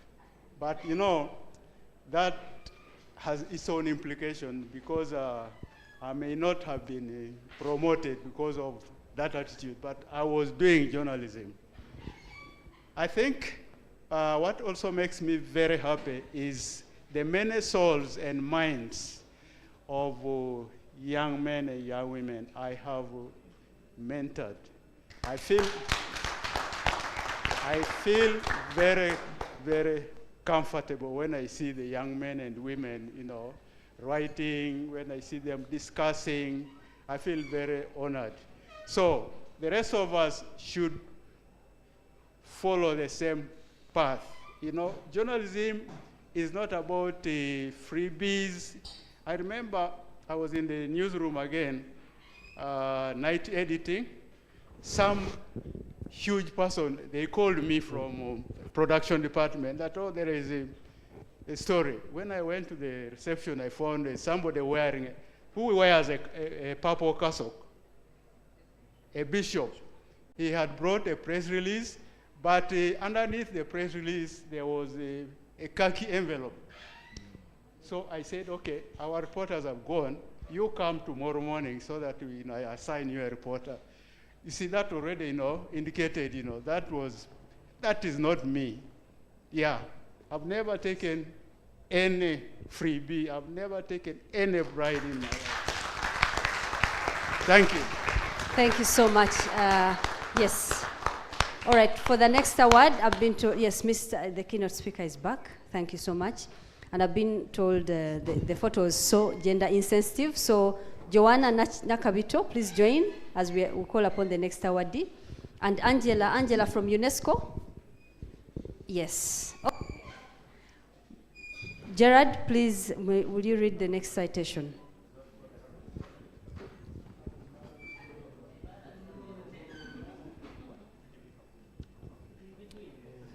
Thank you very much. The next award goes to someone who is one of Uganda's famous, impactful, and enduring journalists.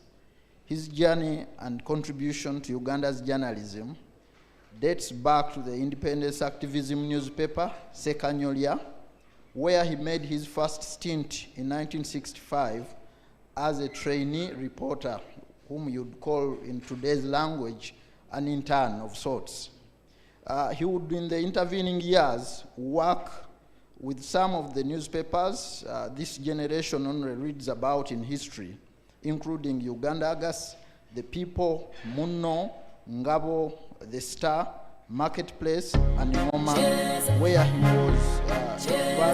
where he served in various capacities, including being a reporter, sub-editor, editor, and in the case of The Star, as a founding editor.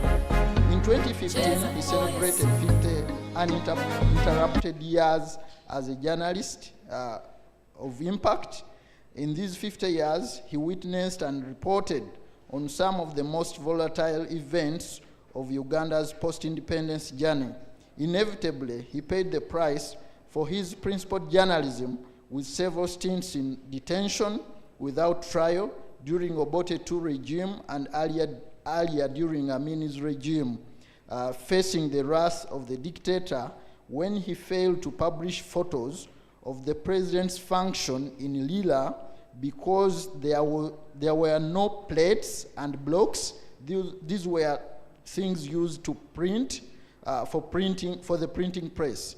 He also survived being shot at a press conference by one of Amin's pistol-wielding soldier or officer for not respecting the government.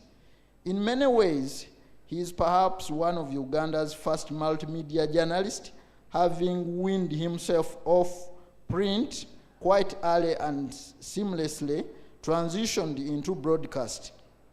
First at Radio Uganda and Uganda Television, where he published and hosted the famous Face the Press program in the mid-1980s under the auspices of UNEPA, or Uganda Newspaper Editors and Publishers Association.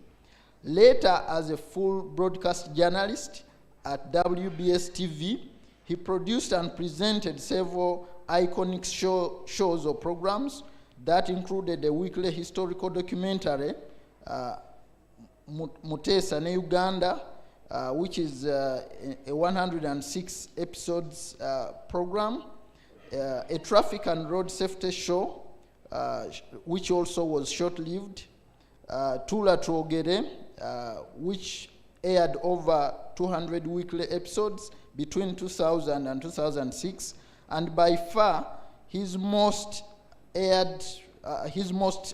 popular investigative program, Vumbula, which means discover in Luganda, that aired weekly for about 10 years between 2006 and 2017. He's a multiple award winner with several feathers in his cap, awarded by various organizations over many years in his journalism for his outstanding contribution. He has also published several books, one of his most iconic ones being The Media Bullets in Uganda, a reference guide to history of newspapers and their role in the church and politics of Uganda. The Uganda Media Sector Working Group on this World Press Freedom Day of 2025, May 3rd, 2025, celebrated today on 6 May 2025, recognizes and bestows upon Mr. Drake Sekeba the Journalism Lifetime Achievement Award for his outstanding contribution to Uganda's media development as a reporter, editor, early adapter to multimedia journalism. Let's welcome Mr. Drake Sekeba.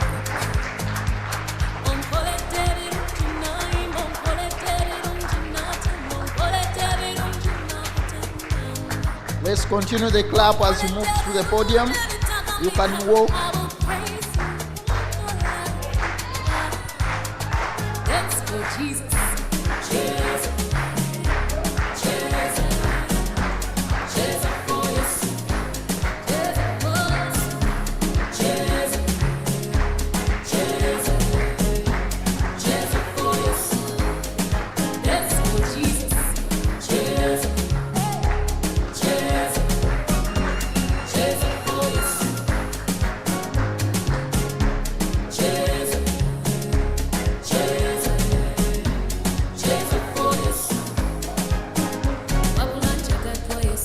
Finally, he gets to touch the brown envelope.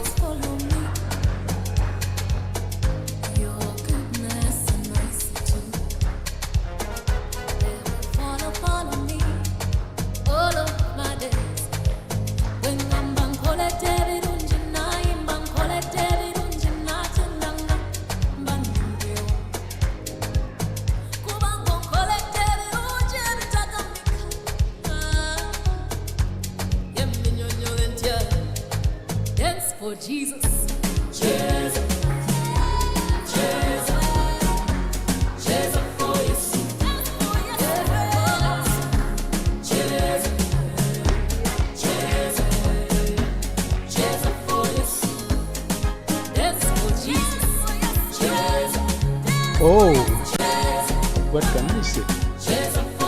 Thank you very much. Thank you, the audience. Thank you, the organizers. Ooh, what can I say now? But I'm overjoyed for recognizing me all the years. I think now it's coming to 60 years, isn't it? I'm still strong, so. But I've already said a lot of things here, and they have already said it there. What can I say? Only one thing. This time, I think like Echimwere, this is the first time I'm getting an envelope, a brown envelope. I think this is the right time to get the brown envelope. Just one thing. I've gone through difficulties in journalism, but I love it. I love journalists. I love journalism. That's why I always welcome to people from universities, from institutions, who want me to talk to their aspirant journalists. I always welcome that, and I will always come whenever you invite me. Now, let me say one thing. There was one time, of all the years, there's one time when my boss, above bosses, invited me to meet a minister who wanted to have a good press. I think he was being, overtaken by the press, talking about him, about what. And then my boss called me that so-and-so minister would like to meet you. And we are going together, I'm taking you there. So we went there many years back. I went there with my boss, and they both told me what they wanted me to do. And that was the time actually when I was with WBS television on Vumbura program. I told my boss, before we went to the minister, I said, I am not going to put things correct unless the minister allows me to do my way. So my boss told me that you will tell the minister that. And we went there to his home. I was briefed about what I should do. And I requested the minister, yes, I am going to give you a good press, provided you allow me to interview other side. And the other side meant going around the village, getting testimonies about the minister. And I did it. He allowed it. And I went. And after that, I thought he would be angry with me, because when the program was aired, for me, it was really good. And after 2 or 3 days, I got a telephone from the minister thanking me for what I had done. So there was no question of getting envelope and all that and having one-sided story and all that. No, I was fair and balanced. So I've got so many things, but I can't say it now. But thank you very much. Thank you.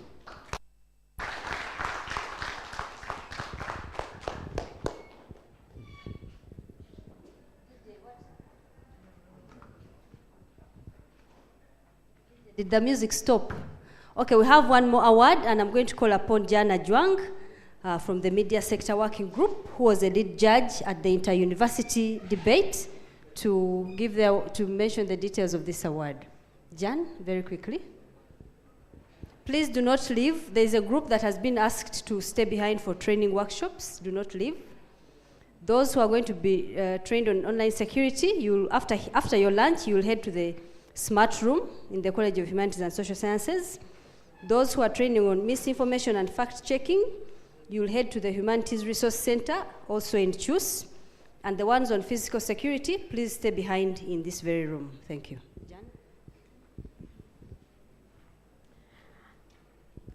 A very good afternoon to you all.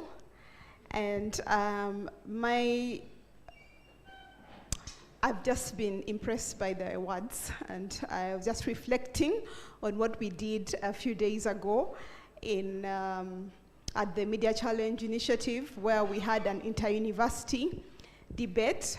It's part of the activities that for the commemoration of World Press Freedom Day at the Uganda Media Sector Working Group. It's important that continuity is upheld from the younger people to the next generation, and I think we are really doing it very well. The young can learn from the older, and the older can learn from the younger people. And so during the debate, we had at least 3 universities represented. One of them was Kampala International University. The next was Uganda Christian University, and the third was Makerere University. The first round left us with two universities facing off, and that was Makerere University and Uganda Christian University. It was a very tough debate, questioning whether social media have actually contributed to press freedom or actually affected, gagged press freedom. In the lenses of young people, you might find that their views are totally different from some of the conversations here. That's why the debate was very hard to judge, with more younger people leaning on the traditional, on the new media. But the point is whether the understanding of press freedom was taken serious, because that's the fundamental purpose for journalism and communication. And during the debate, we saw that there was an opportunity for us to continue encouraging young people to understand the meaning and the principles of press freedom, the purpose and the role for journalism in society, and that way they will be able to make more constructive conversations about the future of journalism in this country. And on that note, we got a winner, and today we would like to recognize the winning team that won just by a whisker, because their colleagues were actually very good, and it is Makerere University.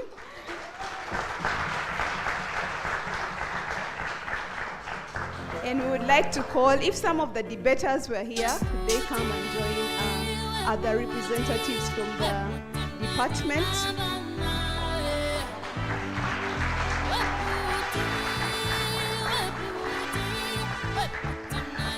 We also recognize the ability of the young people to debate very fiercely.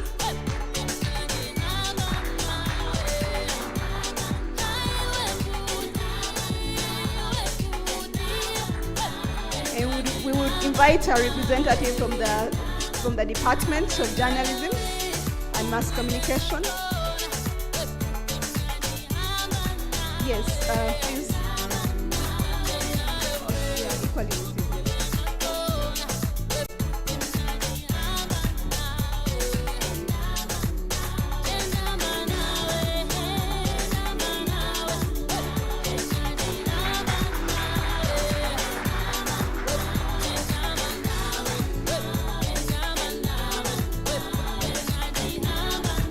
Okay, so in this case, who gives a few remarks?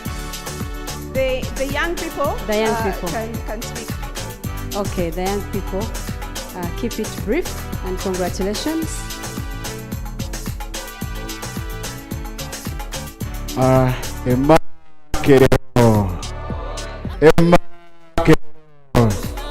a informed fellow, a fourth estate. Yes, just like George always says, journalism is printing what someone else doesn't want printed. Anything else apart from that is public relations. So as young journalists, we stand to the fact that we are going to defend the truth and be accountable. Though we need to fight for our freedom as journalists, especially the press freedom. So I stand here to tell you that journalists, we are doing the right thing. You know, we are not breaking the laws like criminals. We only break news. You know, we are not breaking people's hearts. We only break news. Thank you, ACME. Thank you, Uganda Media Sector Working Group. Thank you, UNESCO. Thank you, everyone. Colleagues, this is for us all. Gender balance. Good afternoon, ladies and gentlemen. It's a pleasure to be up here. It's such an honor representing Makerere University in this prestigious debate. It's just a reminder that as young people, we are the future. Constantly, we've been told that, you know, you're the leaders of tomorrow, but tomorrow has arrived, and we are the leaders of the time. So our voices have to rise up. They have to rise up above oppression. They have to rise up above anything that can halt us from expressing ourselves and putting our views out there. Our voices matter, and the time is now. Thank you. Gender balance, sorry. All right, we are now going for lunch for sure. Just a group photo. On the outside, there's a very beautiful banner. So all of you, please just walk up, and Gerard, ensure that after this group photo, they have their lunch. All the awardees, Mr. Sekeba, yes, Dr. Shimwere, please join the group photo outside. All the panelists, yeah, whoever left their bag here and phones, please come take it away. We are moving, yes. The panelists, Gerard, kindly go coordinate that photo. That's the first photo. Dr. Chumhendo, you're in that photo as well. Then we shall have a second general photo. Jen? Yes, yes.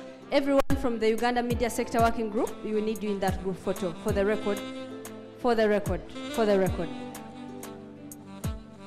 Thank you everyone for coming. Thank you so much. Mr. Charles Ogwell, you should not miss in that photo. To the rest of us, after that first photo, we shall also ask you to participate, especially students in the second one, and then we go for lunch. I see lots of students have come for lunch, yet they have not been here. Esther, you know when they are students, you know them. I see Esther. Can you imagine? She's there. Thank you for coming. You've been a wonderful audience. Let's keep the conversation going. Thank you.